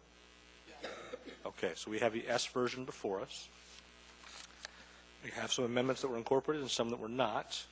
I believe the first one that was not, Ms. Domboski, you have a motion or a comment? I do, Mr. Chair. Mr. Chair, with the fact that the administration just handed us an S version, and I just am getting the opportunity to look at all these amendments, trying to make sense of what was and wasn't incorporated, I would appreciate a little delay just so I can understand it a little better. So I move to postpone this action on this item until the next meeting, which would be The 8th? July 8th. Okay. If I could get a second. Second. Okay. We've got a motion to postpone this item to the 8th. Ms. Gray-Jackson? Thank you, Mr. Chairman. I appreciate Ms. Domboski's suggestion, and I agree with her. But first, I would like for us to move the amendments and then postpone action so that we can get a document that's real clear to what we have done this evening. Thank you, Mr. Chairman. Okay. Ms. Domboski? Mr. Chair, the point is to understand the ramifications of each amendment and what was and wasn't. So I think it would be more prudent for me personally to have that delay just so I could understand it a little bit better. Thank you, Ms. Domboski. Mr. Hall? I just want to agree with Ms. Domboski. I've been sitting here trying to sort it out myself, and that 2 weeks would be extremely helpful in getting a clear understanding of what we're dealing with. Thank you, Mr. Hall. Mr. Starr? Likewise, I think there's some confusion, and there's not been talk about wetlands mitigation banks. I think the difference between classes of A, B, and C as well. And so a lot of these amendments are pretty specific to a certain type of wetlands. And so the idea that we could keep up, I don't feel that, even as cognizant as I am to some of the areas in mine, I would rather study the amendments before I was asked to vote on them from those parameters. Again, it would be helpful to have Mr. Weaver available either in a small workshop or some direct personnel too. Thank you. Thank you, Mr. Starr. Mr. Weaver, are you going to be in town July 2nd, July 3rd? Okay. I will be in town. He'll be in town in July. I was thinking of a work session next week at some point. Okay, we'll figure it out. Ms. Gray-Jackson, I thought I saw you in the queue, and then my screen changed. Do you have Mr. Chairman, you did, but then I changed my mind. But okay. Since you mentioned it, I think it would be good if we did have another work session with the amendments so that there is some clarity for all of us. Okay. Thank you, Mr. Chairman. Thank you, Ms. Gray-Jackson. With that, the motion is to postpone this item to July 8th. Please proceed to vote. Mr. Trainee? Yes. Mr. Trainee votes yes. I'm going to go back and see if our IT people are back. And so that motion carries unanimously. That brings us to item 13B. That's ordinance 2014-63, an ordinance adopting the official streets and highways plan as an element of the comprehensive plan and amending Anchorage Municipal Code Title 21, Land Use Planning Old Code, expiring December 31st of 2014, Section 21.05.03E, and amending Anchorage Municipal Code Title 21, Land Use Planning New Code, effective January 1, 2014, Table 21.01-1 from the Community Development Department. This is a public hearing. We also have Assembly Memorandum 248-2014 accompanying this. If you wish to speak to us on the official streets and highways plan, please come forward at this time. Ms. Gleason, welcome back.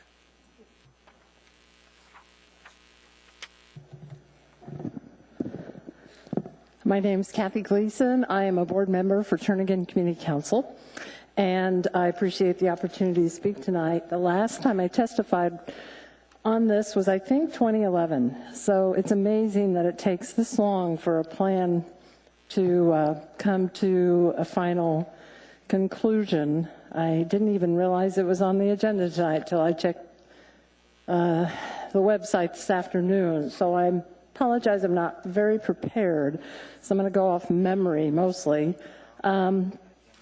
In our resolution that we passed in October of 2011, and also our comment letter from the council that we submitted in 2011, we requested that a section of West Northern Lights be downgraded from minor arterial to collector. It was built to collector standards. It runs through a completely residential area, and we don't want it serving as a back way to the airport with large trucks and heavy vehicles. Right now there's one sign, kind of an outdated design sign, that restricts weight limits to 11,000 pounds. If that sign goes away, if at any point anybody in traffic engineering decides to yank that one sign, Turnagain neighborhood will be without any kind of protection with heavier vehicles running through, because they would be allowed under the minor arterial designation. And so kind of refreshing my memory and seeing staff comments and responses, they say, don't worry, there's a sign there. It's pretty well doing its job. We recommend that it stay minor arterial. But we're very vulnerable to having that all be put on one sign that could be yanked. So it really would serve our neighborhood much, much better if the appropriate section, I think from Wisconsin to Postmark Drive, which is the section we asked to be reduced to a collector status.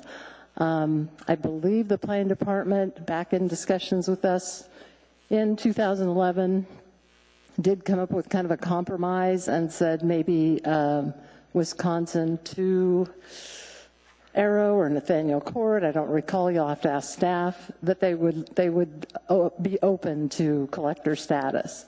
And so certainly anything that you do to help address our concerns would be appreciated.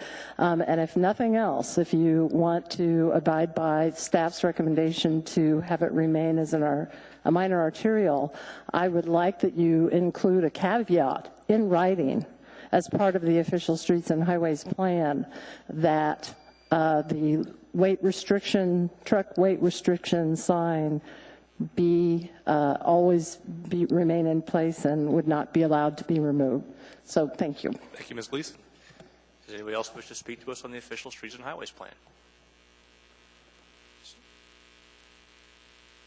Mr. Chairman, members of the Assembly, my name is Tim Potter with LHKM. I just had a couple of comments. One actually two specifically dealing with recommendations both on map and verbiage about Eklutna.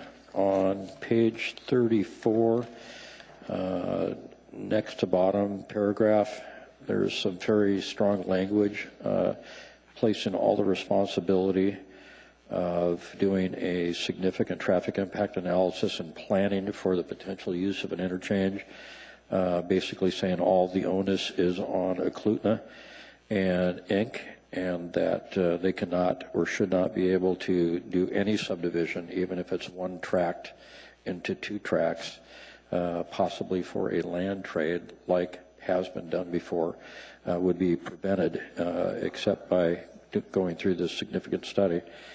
And when we talk about infrastructure of this type, this is a public-private partnership and really figuring out where the roads are going to go, where they're going to go through the park, how that should be done. And to put in a document that says Eklutna Inc. is solely responsible for all of the financial exposure to this, I think is inappropriate.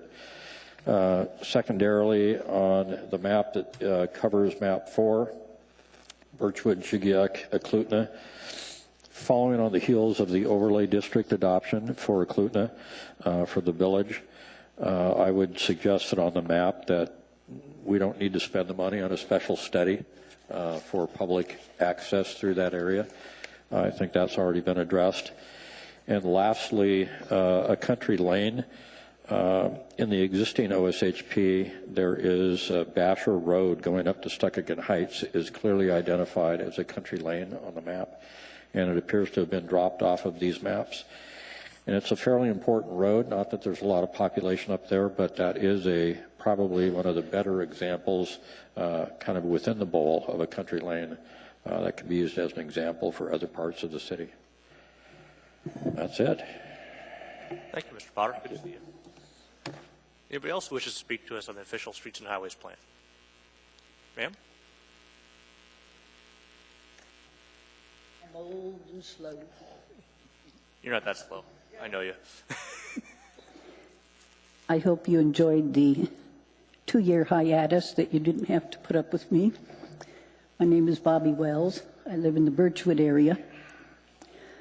I'd like to testify on this. I want you to know that I agree with all the P&Z recommendations as listed and expressed in, I think it's Amendment B, except for the delineation from maps 3 and 4, which deal with my community. I want the number of lanes and the ADT returned to those maps, mostly because the ADT is a good guide. The traffic department takes measurements of how much actual traffic is on those roads and others. And so you can find out if a road is misclassified quite fast.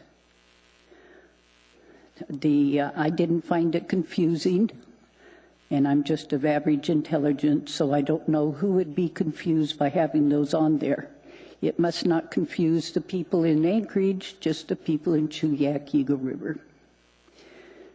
Regarding Assemblyman Starr's amendments on country lanes and rural neighborhood collectors, those are very desirable classifications in our area. We're not backwards, but we're rural. And I hope that those get to remain and are addressed in there, and also in the design criteria manual, wherever that is in the system now.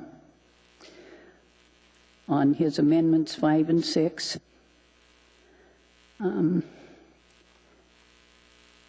I agree with those.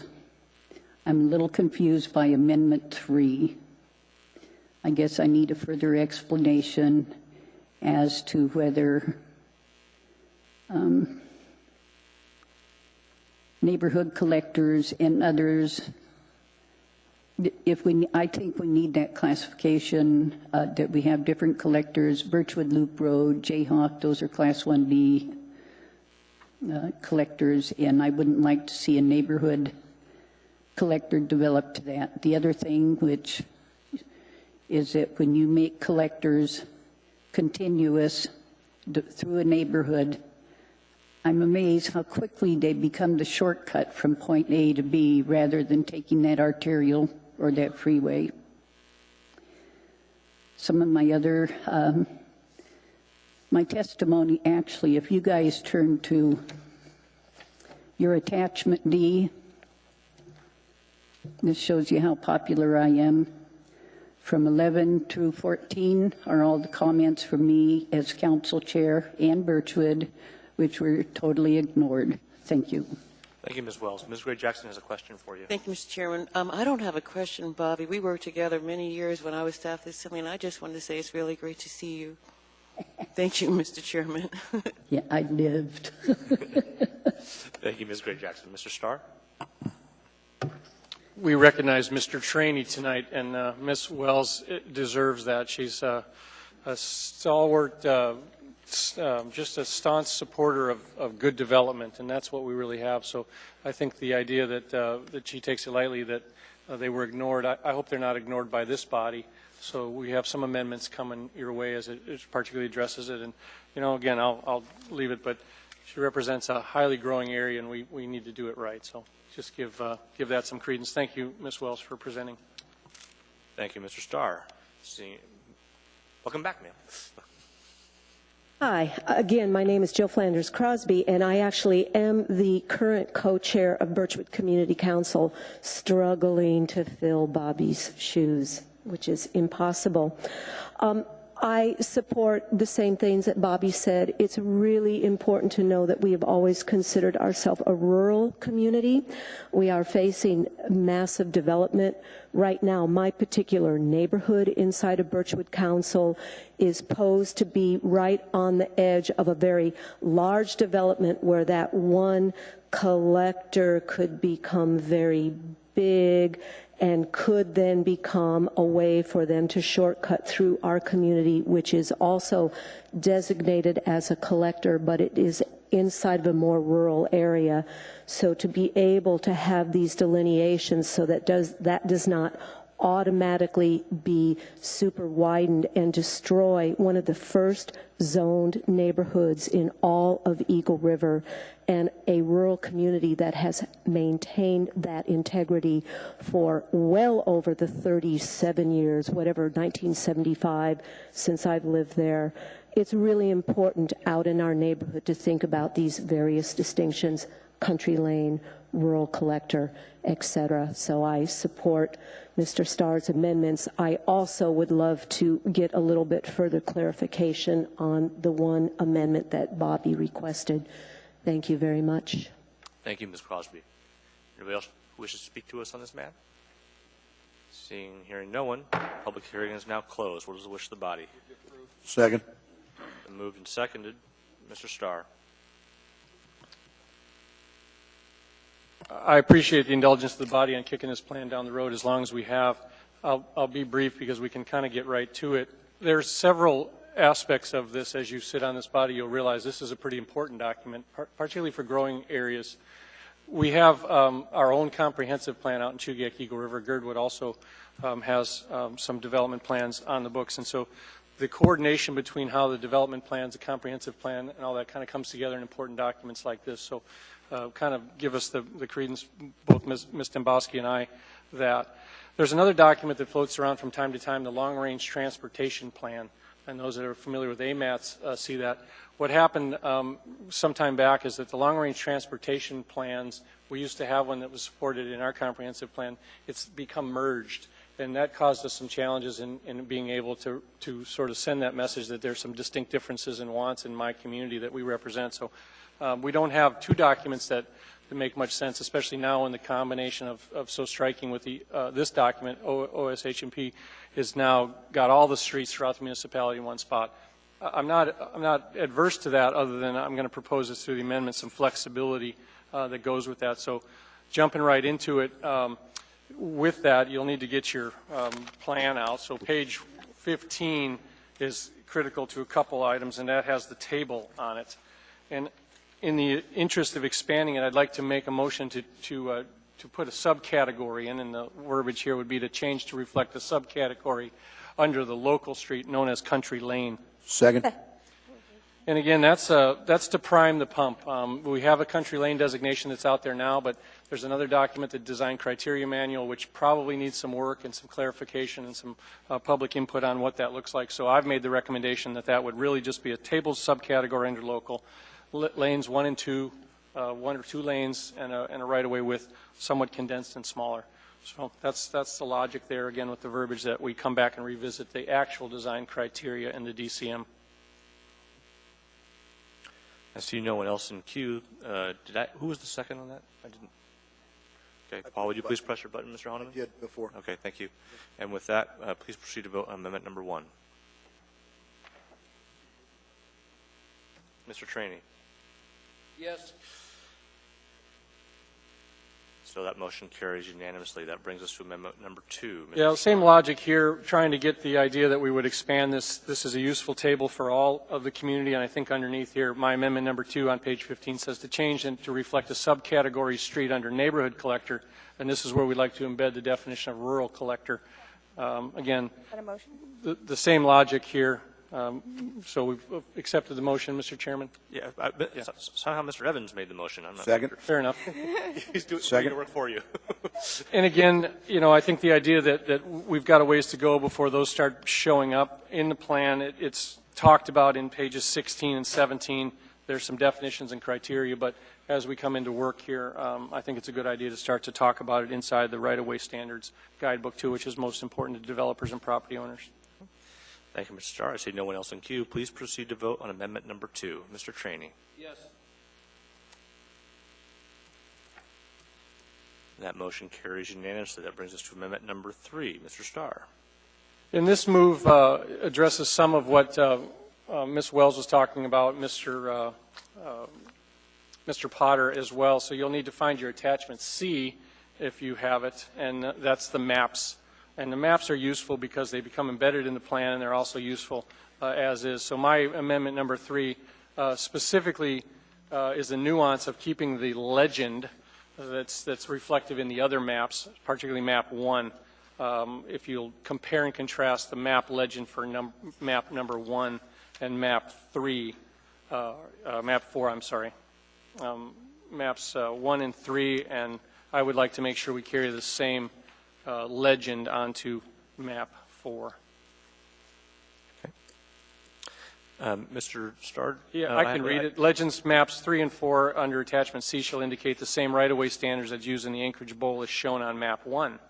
I'd also like to carry the note that specifically says all collectors in the OSH&P for Chugach Eagle River are designated as Class IB as collectors, and all artilleries are designated as Class 3 major collectors for the purposes of AMC Title 21 classification. That was approved under AO 96-104, adopted August 13th of 1996, and that note shall remain on the legends. Thank you, Mr. Starr. I see no one else in queue. Please proceed to vote on amendment number 3. Yes. Thank you, Mr. Traney. And that carries unanimously. That brings us to amendment number 4. Mr. Starr. And this is a little bit nitty, and again, I think the idea on amendment number 4 is to change the plan, or change in page 1, the very front page, just to notify the reader that there are multiple comprehensive plans. So all I do here is say, and there's no line numbers obviously, but page 1 of the plan says Anchorage's comprehensive plans by contributing to the implementation of the community transportation plans expressed in these plans. The idea there is that it would guide the reader to perhaps multiple other plans. Second. Been moved and seconded. I see no one else in queue. Please proceed to vote. Yes, Madam Clerk. Thank you, Mr. Traney. And that brings us to amendment number 5. Mr. Starr. Yeah, Mr. Chairman, if I may, it gets fairly technical here. Page 55 is your starting, you're listing your streets and collectors. I want to digress just for a minute here in that if you can do a compare and contrast, you'll see that we're a little bit behind, not awkwardly behind, but if you look at page 55 and 57, for example, Girdwood gets it. Girdwood's done a nice job of putting their class as well. The item that's missing from all of this is the designated class. We need to catch up. So the idea that we don't have our classes listed underneath those specific class collectors is what we need to send back to our road boards and our community councils, and I intend to get that done. So I'm not going to cobble up the initial facility type too much, but I do need to make 2 changes in that. And then again, amendment number 5 on page 55, the third item down, Artillery Road, you need to change that. There's 2 artillery roads listed. It's actually now been changed to Brooks Lane. So Brooks Lane is the third item down on that list. Second. It's been moved and seconded. And Mr. Hall, you're in queue. Only to follow Mr. Starr. Go right ahead. Oh, you have an amendment after Mr. Starr's done, or you have a comment on this one?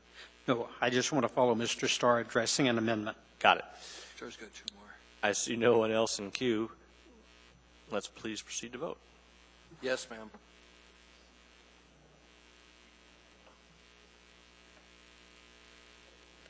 And if I may, Mr. Chairman, on that same page 55, if you count down the 8th item down on that list, Bowery Lane is listed as a collector.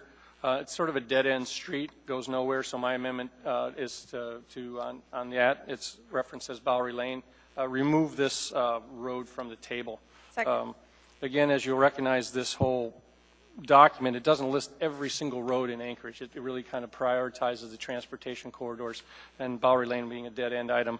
It does kind of come up to the Peters Creek, the actual river, if you will, and so I want to treat that with sensitively, but I think coming back to it, we can certainly address it, so I'd urge support of Amendment 6. Okay. Could you press your button, sir? I'm sorry. And I do have two more, Mr. Chairman. Ate your Wheaties this morning, didn't you, Mr. Starr? Please proceed to vote. Yes, Madam Clerk. And that carries unanimously. Mr. Starr. Sure. Amendment number 7. This is based on page 34. Mr. Potter's comments are right on. Where page 34 talks about that. So my amendment on page 34 would be to strike the language, these studies should be done by including Inc. as part of their development plans. Okay. Mr. Starr, if you don't mind, we have a couple more amendments I know we need to do. Could you Sure. write yours down so we can give them to the clerk before we vote on them? Would that be okay? They're real easy. They're 2 strike languages. That's it. I'm done. Writing. We got to give them something. Got to give her something. That's so. Does she have the plan in front of her? She does not. Okay. Fair enough. So I know Mr. Peterson has a couple. We'll handle those. We'll get Mr. Halls to come back to you. Okay. Thank you. Mr. Peterson. Go ahead, Mr. Peterson. Second. Number 8. Please speak in your microphone, sir. I move amendment number 7. Second. Okay. And could you press your button? There we go. Very good. And could you identify? We have 2 from you, Mr. Peterson, and neither are labeled. So if you could describe it. Thank you, Mr. Chairman. This starts out, this amendment would reclassify DeBar Road between Boston Street and the eastern terminus at the military reservation to a country lane. And the country lane designation is used for local and collector streets with unique scenic attributes. And this portion of DeBar Road is about 4/10 of a mile long. It's not connected to the rest of DeBar Road. It's directly north of the old greenhouse property, has scenic views of the Chuquiac Mountains to the east, and it meets the criteria to be designated as a country lane in an urban setting. And this would also correct the plan to reflect that this portion of DeBar Road does not connect with Muldoon Road and instead ends at Boston Street. Local residents of this area and the Northeast Community Council have expressed a strong desire that this road not be extended to become a contiguous with the rest of DeBar Road. And that's why I'm introducing this amendment. I'd appreciate your support. Thank you, Mr. Peterson. I see no one else in queue. Please proceed to vote. Yes, Madam Clerk.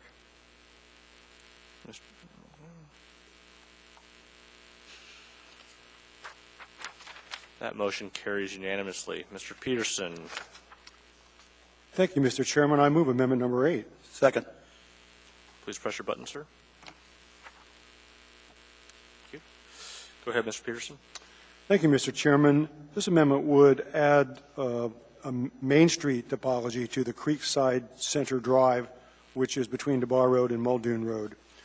A Main Street topology is used for the central streets in a planned town center, and the Creekside Center Drive is the central street for the Creekside Town Center according to the 2020 plan, which is in the process of being developed right now.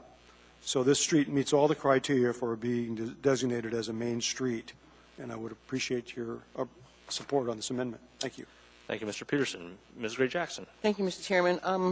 And thank you, Mr. Peterson. If I may, Mr. Chairman, Mr. Peterson, I would appreciate if you would actually state the amendment, starting with on page 47 for the record so that it's real clear. Thank you, Mr. Chairman. Thank you, Ms. Gray-Jackson. Mr. Peterson. Thank you, Mr. Chairman. The official streets and highways plan reflected in AO 2014-63 is amended as follows. It's on page 47. In the row for Creekside Center Drive, in the column for facility type, insert main before collector. We're not eliminating collector, we're just adding main. Thank you. Thank you, Mr. Peterson. Mr. Starr. Well, I was hoping to not challenge that, but what's hard is that the plan primarily references the table on page 15 as it relates to right-of-way standards, and then there are the options on page 18 where we start to review more added language in street topology. So, Mr. Weaver, can you clarify that?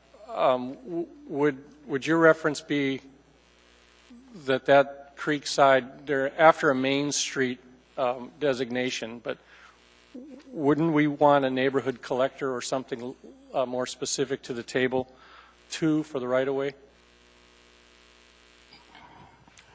Mr. Chairman, Mr.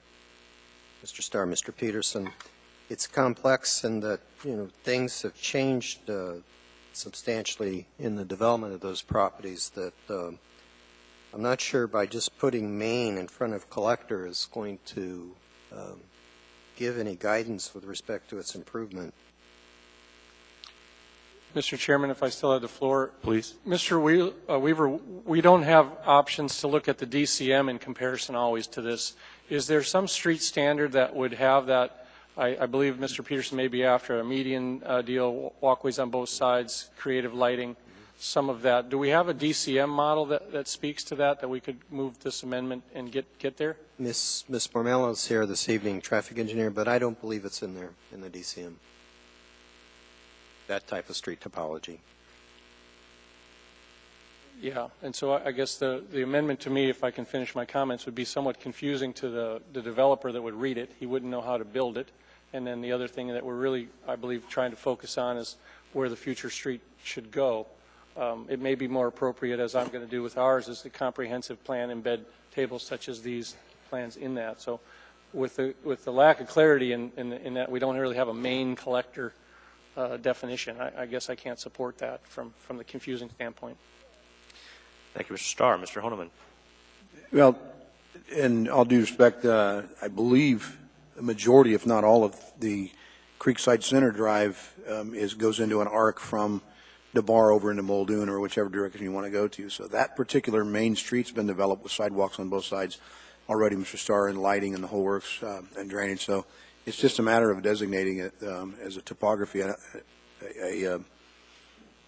don't know what would you classify, Mr. Weaver, if it's through the chair, the street as built, Creekside Center Drive, if you're familiar with that. I'm very familiar with it, Mr. Chairman, Mr. Honeman. It's fully constructed, so I'm not sure what this amendment, how it would complement anything that's already taken place there, because it was recently constructed and I'd like to be constructed again in the near future. What designation is its standard has it been built to? Is that considered a full collector street, a residential collector? What? It's I'm not familiar with the amount of traffic on that particular street. The development hasn't built out yet, but it's classified here as a collector 1, and the staff must have looked at the numbers of the projections that we're going to be able to utilize that street, and I would assume that typology is correct as a collector 1.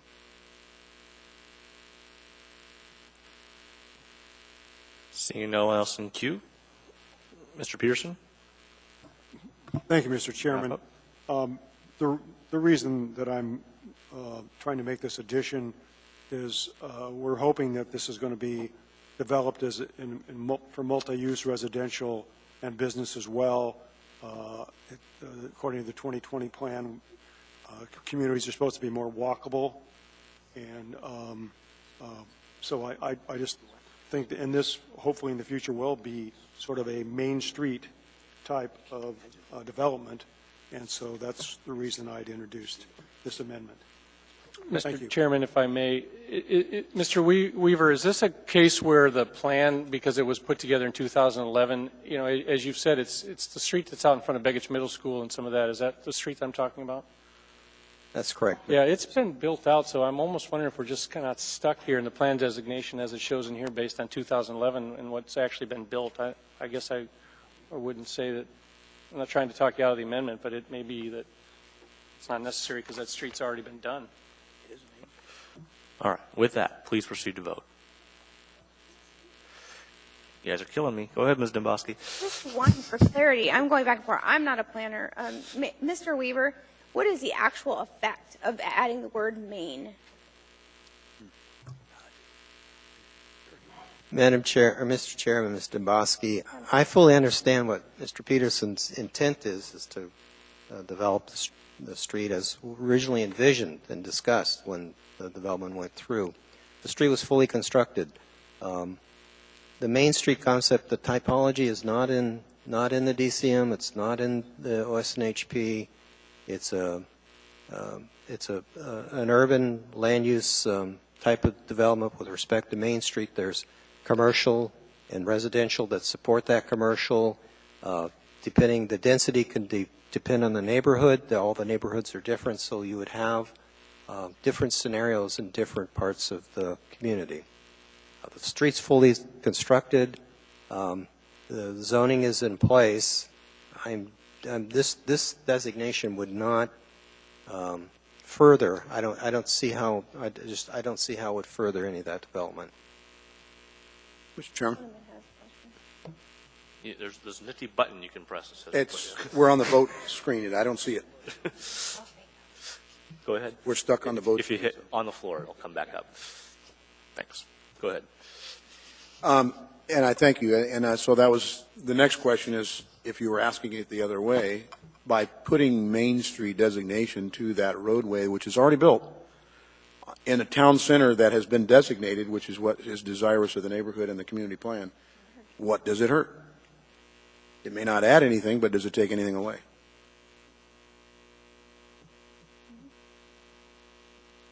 Thank you, Mr. Honeman.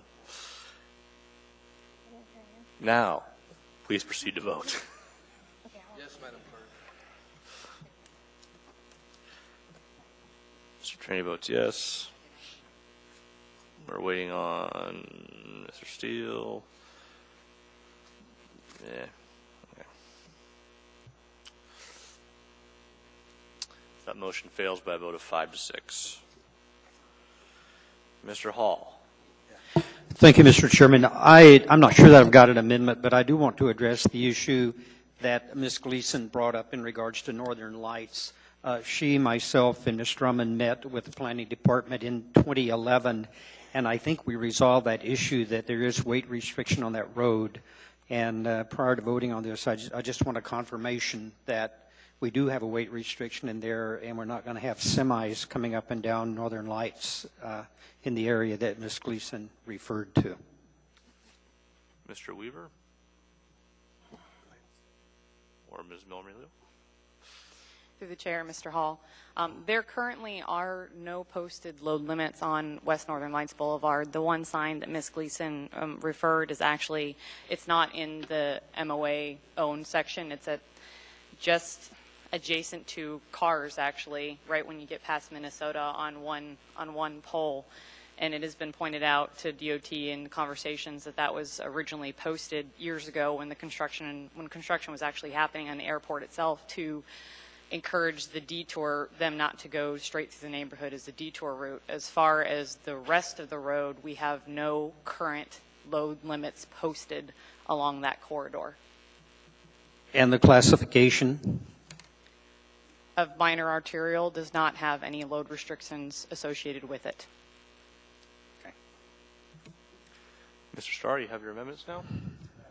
Very good. Go ahead. Please.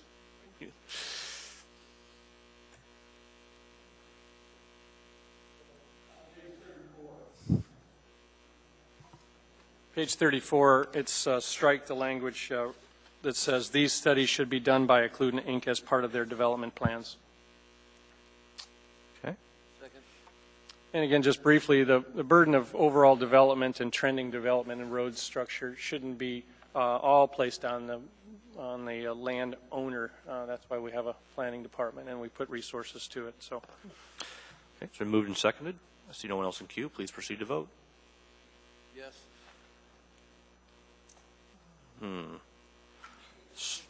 Let's try that one more time. Yes.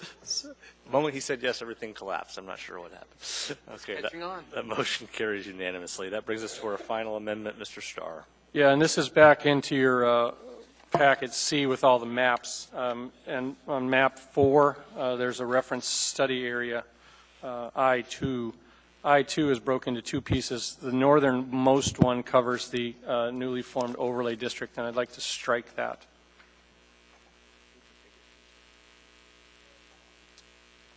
I'm looking, Mr. Starr, and we're waiting for a second on this. Second. Yeah, so you see where there's two study area I-2s. the northernmost one that's up near Denina Elders Road. Is that study area F, or is that further north? Am I on the wrong map? Oh, that's 3, sorry. You're on map 4, Yeah. you need to be. Yeah, okay, got it. Okay, thank you. I don't want to delineate all of that, so if there's a second. One of the things you'll note is that almost our entire region is a study area. There was some comments based on our road board and some of the other folks that said we should just make all of Chugach Eagle River one big study area, but we're not trying to go for that kind of attention. But this one is appropriate as presented by Mr. Potter. And it's been moved and seconded. I see no one else in queue, so please proceed to vote. Yes. And that motion carries unanimously. That brings us back to the original document as amended. We had a motion to approve. Is there any further discussion on this matter before we vote? Seeing and hearing no one, please proceed. Yes on the main item in front of us, Madam Clerk.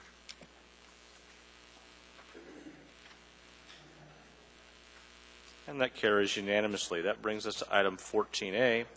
That's AO 2014-59, an ordinance of the Municipality of Anchorage providing for a revision of the Anchorage School District budget for FY 2014 and 15 from our friends of the Anchorage School District. Anybody wish to speak to us on this matter? This is a public hearing, and you may come down. Seeing and hearing no one, public hearing is now closed. Move to approve. Second. Moved and seconded. Is there any discussion? Seeing and hearing none, please proceed. Yes, Madam Clerk. And Mr. Abbott, you may have the rest of your evening back. Thank you, Mr. Chairman. That brings us to item 14B. That's AR 2014-143, a resolution Anchorage Assembly ratifying Executive Order 2014-001, an executive order renaming an unnamed street to Mount Susitna Place. Is there anyone who wishes to speak to us on this matter? Welcome, ma'am, and thank you for your patience. Good evening. My name is Linda Bowles, B-O-L-E-S. As a property owner and resident of the 700 block of N Street. Could you get yourself a little closer to the microphone for us? This way? Perfect. Thank you very much. As a property owner and resident of the 700 block of N Street in downtown Anchorage, I appreciate the opportunity to comment on the executive order that would rename our street to Mount Susitna Place. Over the past months, I've voiced several concerns to various city officials, and I would like to highlight some of them tonight. First, the executive order makes it appear that our street currently doesn't have a name, but there is a name on the corner placed by the city that says N Street, and that signage has been there for decades. Also, the street's residents have been receiving mail addressed to N Street for decades, including, I might add, tax bills from the municipality. Former city officials would have given approval for construction on our block, and they would have signed off on the name N Street.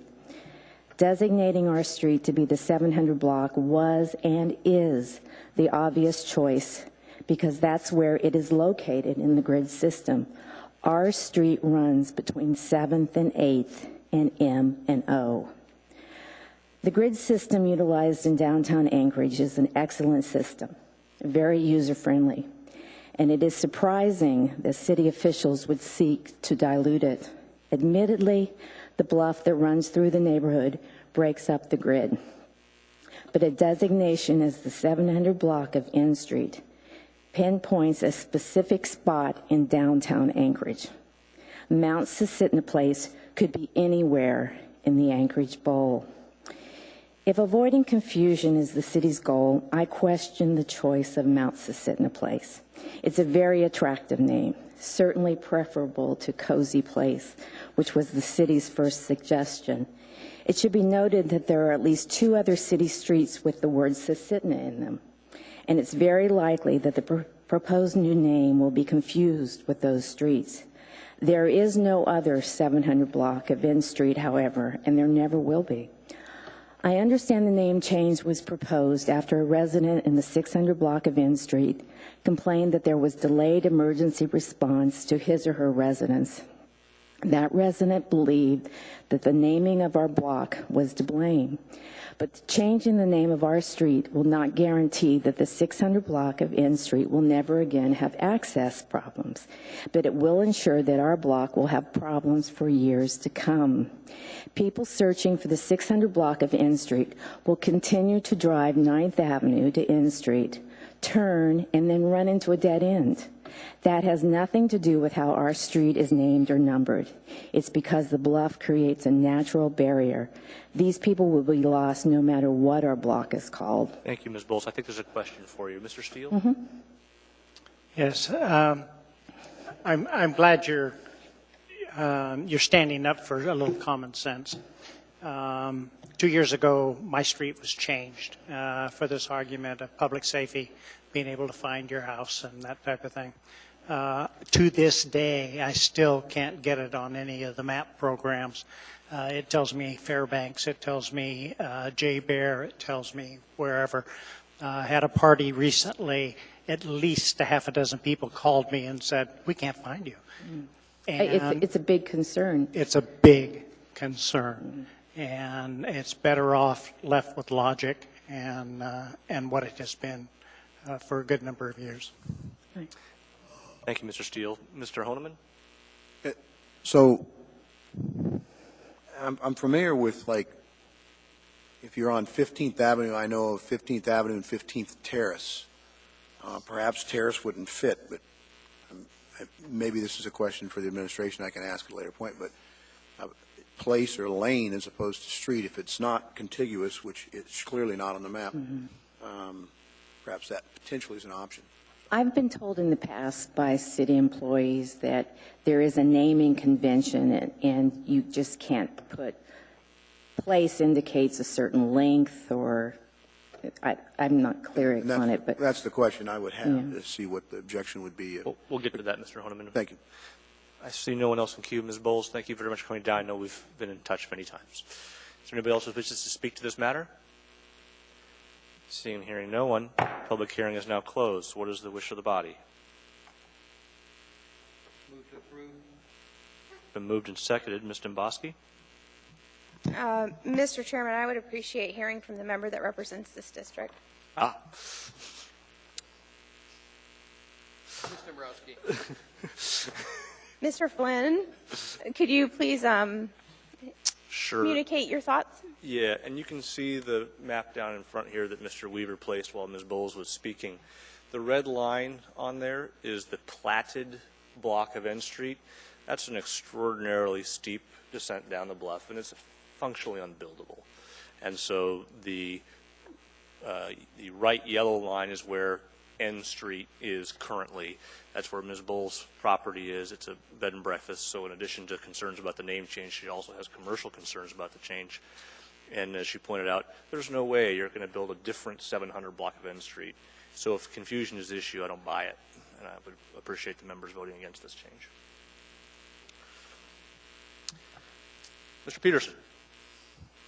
Thank you, Mr. Chairman. And in reading this, I see that it was requested by the police and the fire department.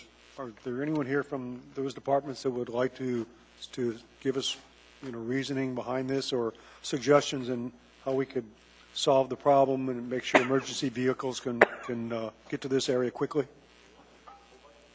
Mr. Mew, Chief, come on up.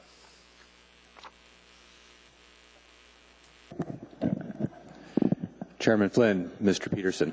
This is the second time I've been up here, I think, on this topic. The first time was a couple of months ago, and I had in my mind at that time more of the specifics of what the problem was with the N Street address or the N Street bracket.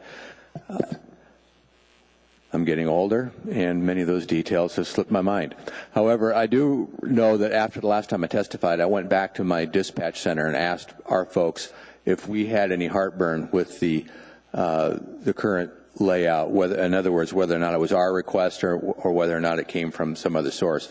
What I was told is that we've had problems down there, and we were the source of the request to change the name. I don't know if Mr. My mind's going blank. I'm sorry. I know. That's okay. Jerry, Mr. Weaver. God. See what I'm talking about, my age? Mr. Weaver may have additional information, and maybe he has a different recollection of how the information, the need to change, came forward. But my understanding is we've had problems getting cops there. And I know that whenever we change somebody's street name or ask to have it changed, we end up having this discussion. My testimony is always going to be the same. I don't want to have another mistake like what we had in the past. My street name got changed. After that, I've lived through it. It's my job to try and keep the town safe. And if my people are asking for it and say we've had a problem, then my advice is fix the problem. As far as what name it should become, I'll leave that up to you folks, as long as you don't pick a new name that is another duplicate. What name it becomes is not my particular issue. So, Chief Mew, if I may, Mr. Please, Mr. Peterson. Would it be possible, do you think this might be a programming problem? The map in your computer, might it be reprogrammed so that this problem wouldn't happen again? Has that avenue been researched at all? I can tell you what the problem typically is. I'm reluctant to get into this one. I'd have to restudy this issue to see if it's any different than the typical problem. I do recall Mr. Weaver saying that there was an alignment issue, and maybe he can speak to that. But typically what happens is we have duplicate streets in different areas, and the computer chokes on that. It tries to digest which is the most likely solution and gives them to us in an order of preference, and then we have to start investigating the different preferences. And if they just don't have matches, the computer doesn't have to crunch that and try and tell you where you ought to be going.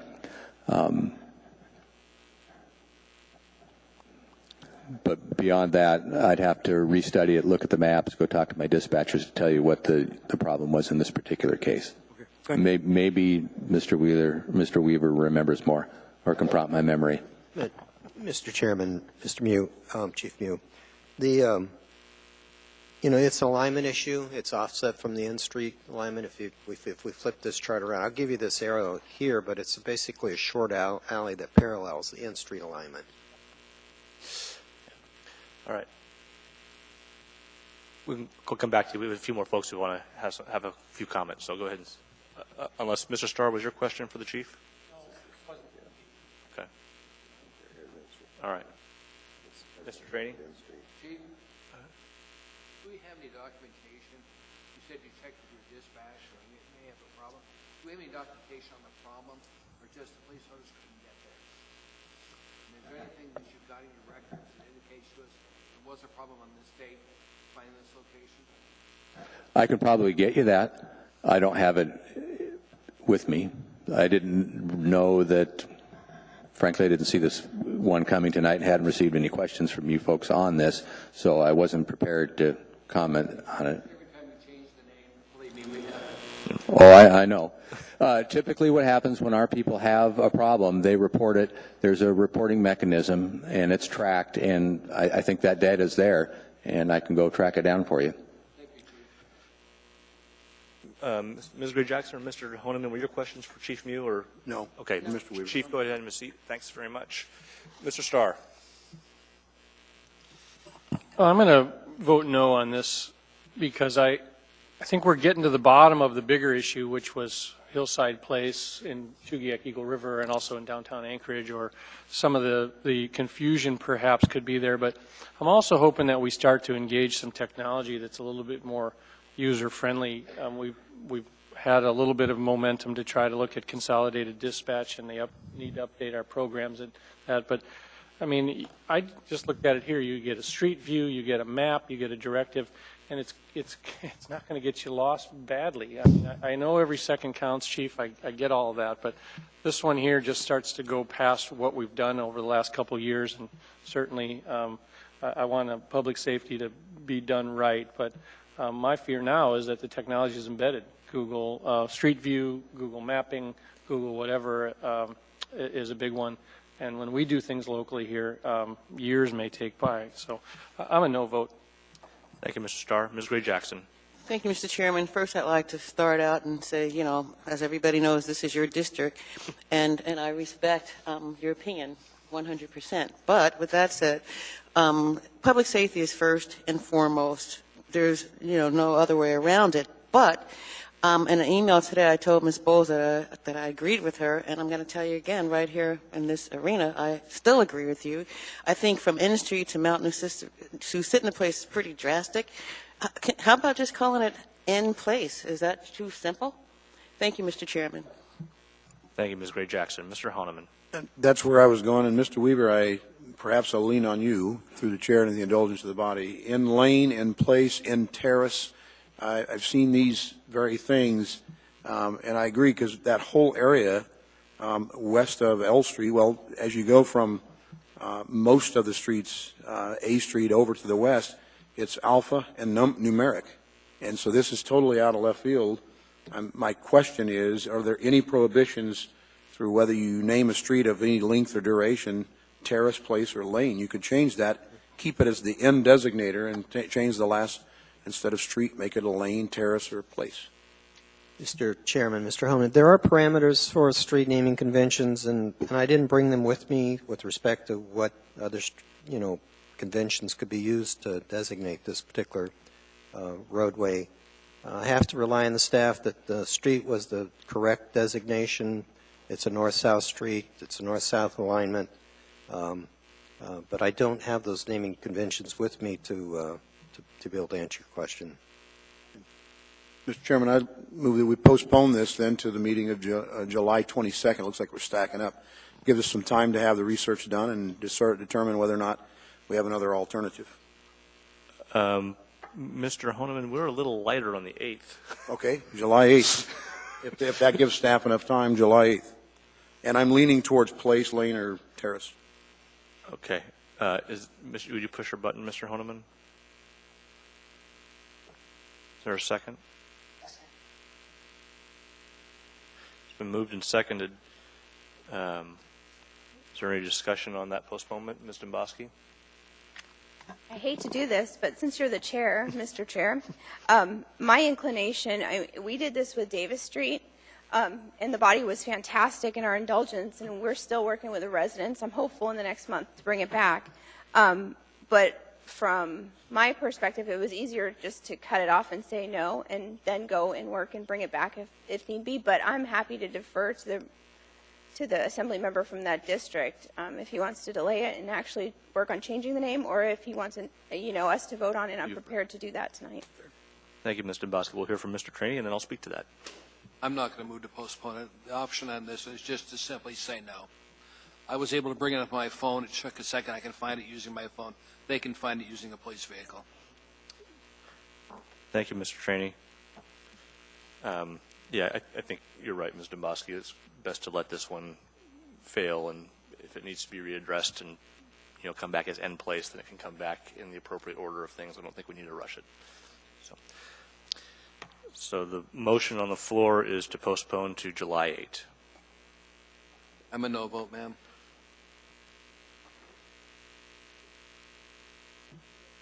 Mr. Peterson? That motion fails 2 votes to 9. That brings us back to the main motion, item 14B. I see no one else in queue. Please proceed to vote. I'm a no vote, Madam Clerk.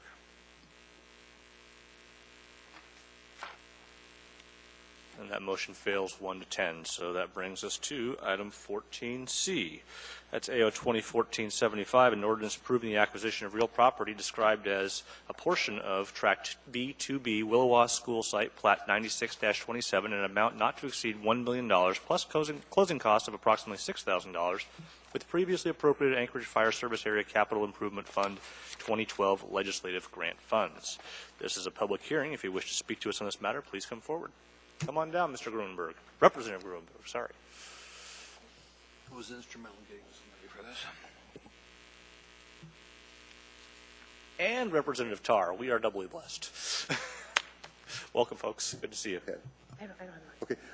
We, as the representatives from that general area, would just like to thank the Assembly and the chief and everybody for bringing this motion forward, and to say it's about time.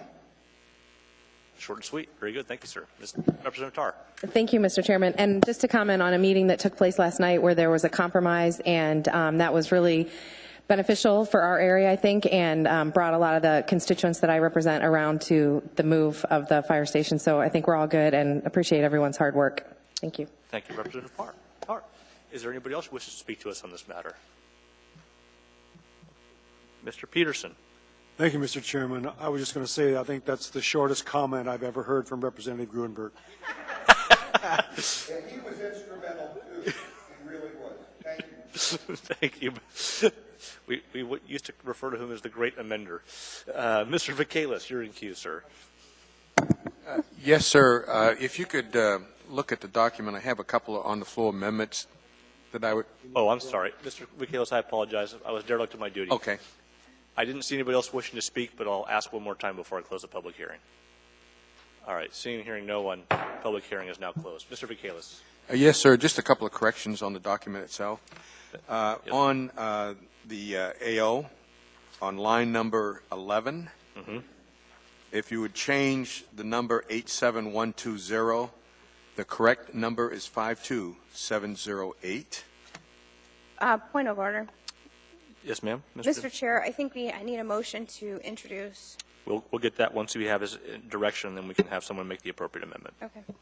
Mr. Vacalis. Yes, sir. And then on the back side of that, where the C is, if you would look at the narrative of the C, and it would be on that first sentence, you'll see the number 87120, if that would be changed to 52708. That would make it correct. Okay. And then on the AM, on line number 14, again, 87120 is listed there. If you would change that to 52708, please. Anything else, Mr. Vacalis? No, sir. Okay. Move to approve. Second. Moved and second. Is there any objection to that, Mr. Honeman, on the amendment? I'd like to also amend line 19 after the address of 550 Burgaw Street, securing this and striking 87120 and replacing that with 52708. Point of order. Mr. Mr. Chairman, if I may. Ms. Dombowski? I think it would be more beneficial to first take up the proposed amendments from the city manager and then move on, because we're kind of doing things out of sequence here a little bit, and it's kind of my OCD's kicking in. Yeah, and I think, Mr. Honeman, if you go back and look, this line 19 refers to the size of the tract rather than the facility. Got it. So, Mr. Chairman, I'd like to move to accept the amendments proposed by the city manager. Okay, it's been moved. You want to hit your button, Ms. Dombowski? Maybe you did before, but for some reason it doesn't appear on me. Okay, it's been moved and seconded. Anybody wish to speak to that amendment? Okay, please proceed to vote on the amendment to change the square footage on those three locations. Mr. Traney. Yes, Madam Clerk. Sorry, I didn't mean you were Madam Clerk. And that carries unanimously. That brings us back to the original item as amended. Is there any further discussion on this one? Just one. Mr. Traney? Went to a meeting last night with Ms. Gray Jackson, my committee council, and they're very happy with this, even though we're moving out of our area. But it's a good meeting. They've done a real good job making this building fit the community's wishes. So thanks to the administration, the fire chief. Thank you, Mr. Traney. And I, once again, derelict of my duty. May I please have a motion to approve the document as amended? I don't think we had that yet. Move to approve. Second. So I have Mr. Peterson and Mr. Honeman. Thank you. Mr. Honeman, you're in queue. Okay, so I do read where we're putting the size of the building for the additional changes, and the 87120 is the actual parcel. So I'll stand corrected on that one. What I wanted to do is just to make sure that we did have this item on the Public Safety Committee's agenda. We approved it, and myself and Mr. Peterson walked. Unfortunately, neither one of us were at the constituent meeting. Referenced the airport Heights Park Station 3 relocation last night, but we did look at the parcel, and I guess the only concern we both of us shared was the in and out on Burgaw Street. It's going to be a little tight there, particularly people going northbound on Burgaw. There's a bit of a hill, And recognizing, of course, the fire apparatus set a little higher, that they'll be able to see traffic coming and going, but it's the vehicles going at 30 to 35 miles an hour, particularly in the wintertime, coming northbound over that hill, it may have a little bit of difficulty. So I'm urging that when they do the site plan design, that they consider perhaps getting the trucks in off perhaps the Home Depot, perhaps using some creative way about the easement if possible. So just a comment for the record. Thank you, Mr. Honeman. Ms. Domboski. Thank you, Mr. Chair. I had a quick question for the chief, if he can come up for just a second. Chief Fullenwander, come on up.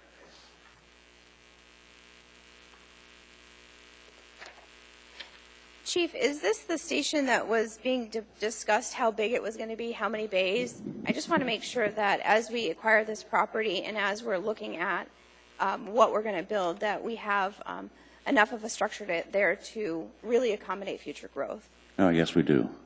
It's going to be a 3-bay station. It'll house truck 3, engine 3, and medic 3. And 3 bays is adequate? 3 bays, yes. Okay, thank you. Thank you, Chief. Mr. Peterson? Thank you, Mr. Chairman. I was more or less going to say the same thing that Mr. Honeman said, but I do think it is important if they could figure out a way to route either the entrance or the exit somewhere off of Begaw because of traffic congestion, and also if school happened to be getting out about the same time that there was a call, it could create a dangerous situation for pedestrians. So I'm sure the planners will be taking that into control, but I just want to make sure we got that on the record. Thank you. Thank you, Mr. Peterson, and I just offer my thanks to the administration. I know they looked into the 2 versus 3 bay issue and appreciate you coming up with a 3 bay solution. With that, please proceed to vote on the item as amended. Yes, Madam Clerk.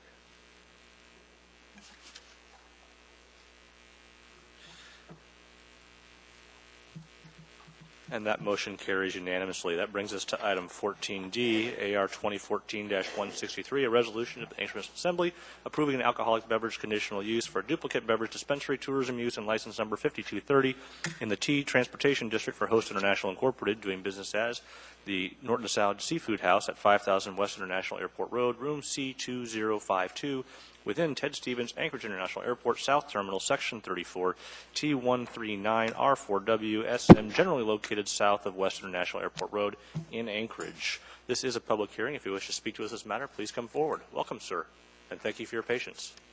Thank you. Good evening, Chairman and Assembly members. I'm Richard Blank from HMS Host at the airport, and just wanted to thank you for taking the time to hear this so quickly for us. We've been partnering with the airport and trying to expand our offerings to the traveling public and their families who we see coming to the airport and waiting for them to, traveling long distances to drop them off or waiting for flights to arrive. And we really want to add some value to that for them by expanding this restaurant, the existing one, into pre-security and offering a full dining and kind of bar experience. So I really appreciate the fact that you're hearing this, and I'm here if you have any questions for me. I'd be happy to answer them.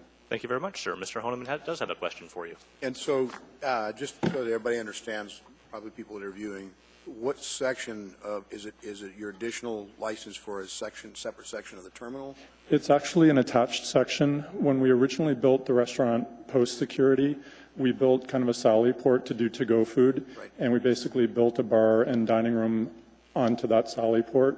So the food will still be coming from inside the same kitchen and restaurant, but it'll be going through the sally port and delivered to the tables there with its own bar, obviously, since we can't put alcohol through that. Okay, thank you. You're welcome. I see no one else. Thank you very much, sir. Thank you. Anyone else wish to speak to us on this matter? Seeing and hearing no one, public hearing is now closed. What is the wish of the body? Move to approve. Second. Moved and second. Is there discussion? Seeing and hearing none, please proceed to vote. Yes, Madam Clerk.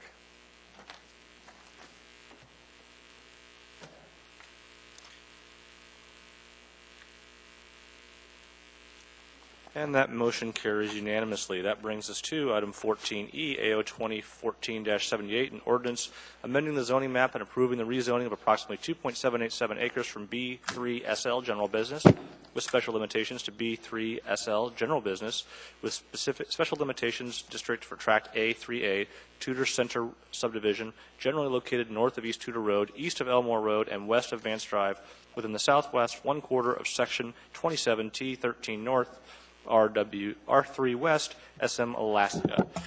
This is a public hearing, and Mr. Potter's already here. So, Mr. Potter, please proceed. I know everybody wants to get home tonight. So, Mr. Chairman, members of the Assembly, my name is Tim Potter with Dowledge Cam.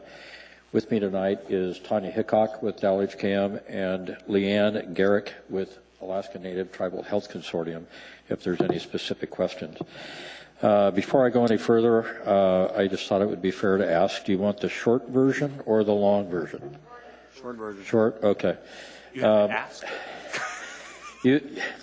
This would be considered a housekeeping item. I appreciate it being expedited and brought forward. The staff is supportive, and I do need to tell you that Erica McConnell deserves a lot of credit with the Anchorage Planning Department, as does your own attorney, Julia Tucker, in assisting with this. I think the material that came out with this explains the situation, what happened. It was an oversight 2 years ago in a rezone. Hotels were dropped off. As the Tribal Health Consortium has brought forward a significant phase of this ongoing expansion project, the use of a residential portion of it, that is like a McDonald's house or Hickle House at Providence, or like the Kiana House, which is embedded within the hospital, is going to be expanded. And it's across the street on a separate tract. And because it's on a separate tract, other than that, that's on the hospital side of the street, it's considered an accessory. And you can't have an accessory use as the primary use on the property. So because it's on that separate tract, we have a problem.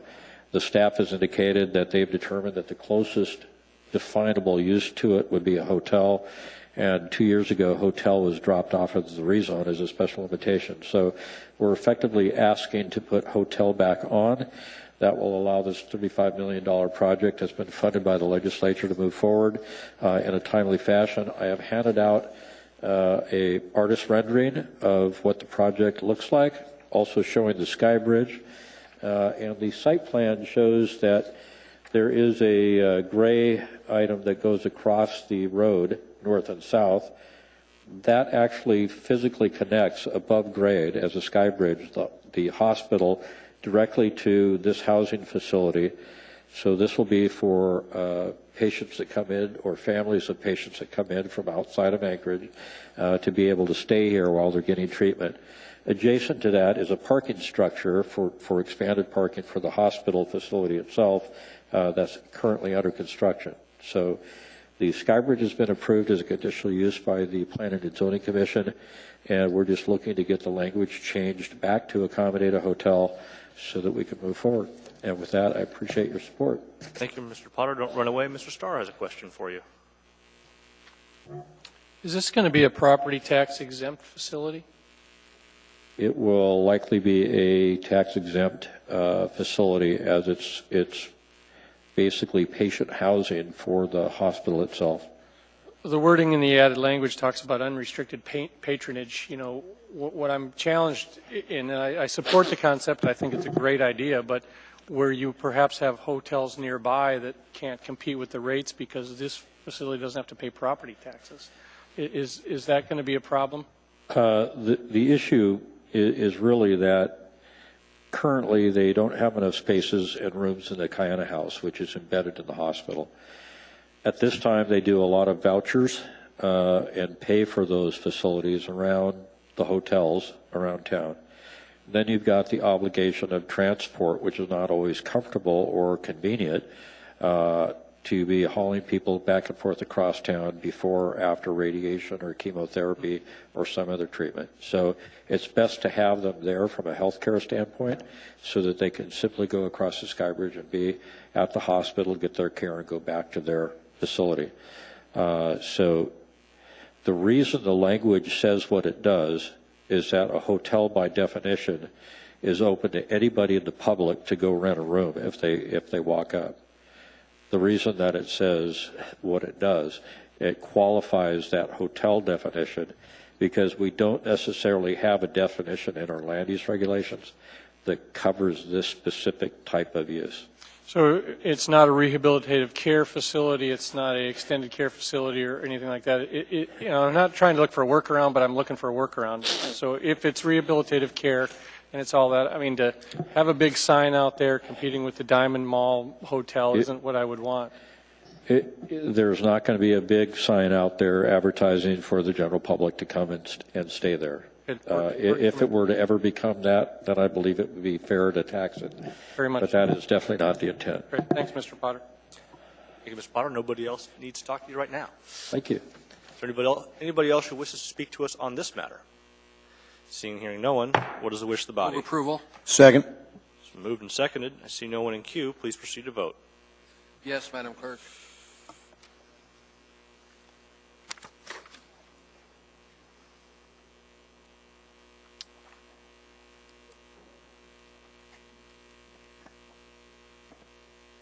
And that motion carries unanimously. That brings us to item 14F, AR 2014-135, a resolution of the Anchorage Municipal Assembly conditionally granting a partial 10-year real property tax exemption and a 5-year deferral consecutive to the exemption for certain deteriorated properties, subject to stated conditions and limitations. This is a public hearing. Mr. Marlowe is already here. Let's get started. Mr. Marlowe, welcome, sir.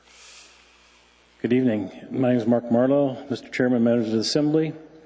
I'd speak in favor of passing the resolution. This is a refreshing of a similar resolution that was passed in 2009 that had a sunset on it. And this particular item in front of you also has a sunset that would begin the day you pass it if you're so inclined. Just a little real world example of what this kind of tool can do. Your predecessors on this body saw fit to provide a similar piece of legislation to help renovate the McKinley Building downtown. The first year that that building was tax exempt and or deferred was 2007. That package ends in 2016. In 2017, the building will deliver to the Treasury about $175,000. And during the time that the exemption deferral occurred, had things stayed the way they were, the total amount of money to the Treasury over the past 10 years would have been about $78,000. And that $175,000, of course, will happen again in 18, 19, and beyond. So this is a good tool, and I would encourage your passage. Thank you. Thank you, Mr. Marlowe. I see no one in queue. Does anybody else wish to speak to us on this matter? Seeing and hearing no one, what is the wish of the body? Move to approve. See no one in queue. Please proceed to vote. Yes, Madam Clerk. It caught you, didn't it? It's a virus that's going down. We'll start over. Go ahead, Ms. Dembowski. We're going to reset the vote. Ms. Dembowski had a question. Thank you. Yeah, I was trying to hit my button and it went too close. You're quick. My understanding was the administration was going to be bringing forward, though I didn't attend the work session, I listened to it, and my understanding was the municipality was going to, or the administration was going to have another version. Am I on the wrong thing? Yeah, that's the improvement district that I'm working on. Obviously, I wasn't reading. I wasn't paying that close attention. No worries. We did it the same day, so. Thank you. I was a little nervous because we were going kind of fast. Thank you. Yeah, no problem. Okay. Mr. Starr? I kind of beg to differ because the mayor's letter and the recommendations talks about some requirements. Our package, page number 393. Mr. Mayor, on your letter regarding this, there was some conditions where you thought that some of the terms and conditions based on that, particularly the resale of the tax-exempt properties to the future buyers of these things, those kind of things, have they been addressed to your satisfaction based on what we potentially could approve? I think I'll let the CFO address that. Through the chair, Mr. Starr, we worked with Mr. Marlowe on establishing these limitations, and this is the, a contract, if you will, between the municipality and Mr. Marlowe. and he has agreed to implement or to follow through on these implementation recommendations. And I believe he is committed to doing that. The question I have is, as he develops and sells, does the tax deferral carry on to the new owner that pays full market rate for these properties? If it is a condo in his unit, the tax deferral does not apply to the condo unit. Okay. So the letter that's dated the 18th then of February is sort of this contract that you're talking about that you feel comfortable that the tax deferral structure is going to revolve around? That is correct. Okay, thanks. Mr. Trainey? Lucinda, thank you for working with Mr. Marlowe. It was a different document when you guys first got it, and I appreciate the mayor and you working on this. I think it's a document we can pass and get Mr. Marlowe on his way. Thank you, Lucinda. See no one else in queue. Please proceed to vote. Yes. Mr. Trainey's a yes. We're waiting on Ms. Gray Jackson. When we restarted, some people got reset. So, Mr. Peterson, could you please vote, sir? And that carries unanimously. That brings us to the end of our agenda. Under special orders, Mr. Honeman, did I understand you had an additional disclosure in the Eberhard matter? I do. And to my colleagues, Assemblymember Honeman, for disclosure of the Eberhard et al. Versus MOA. As an Assemblymember for District 5, Seat H, Anchorage, I, Paul Honeman, supplement my disclosure with respect to the Eberhard v. MOA remand from the Superior Court. In reviewing APOC records for campaign contributions related to my 2013 reelection, Corbett Mothy is a campaign contributor. I have had no contact with Mr. Mothy about this matter, and I am confident Mr. Mothy's prior campaign support will not influence my decision-making on this matter. I will continue to avoid ex parte contact and constituent discussion related to this matter, and I believe I am able to participate fairly and without conflict when this matter comes before the Assembly and make this supplemental disclosure in good faith. Thank you, Mr. Honeman. I've previously found that campaign contributions were not justification for excusal from this matter, so I'll continue that pattern and request that you proceed with participation in this matter. Please turn in your written disclosure to the clerk's office. Does anybody have any questions or concerns about that ruling? Seeing and hearing none, that brings us to audience participation. If there's anybody who wishes to speak to us on any matter that we have not already covered tonight, please come forward. Seeing and hearing no one, I'll take a motion. Motion to adjourn.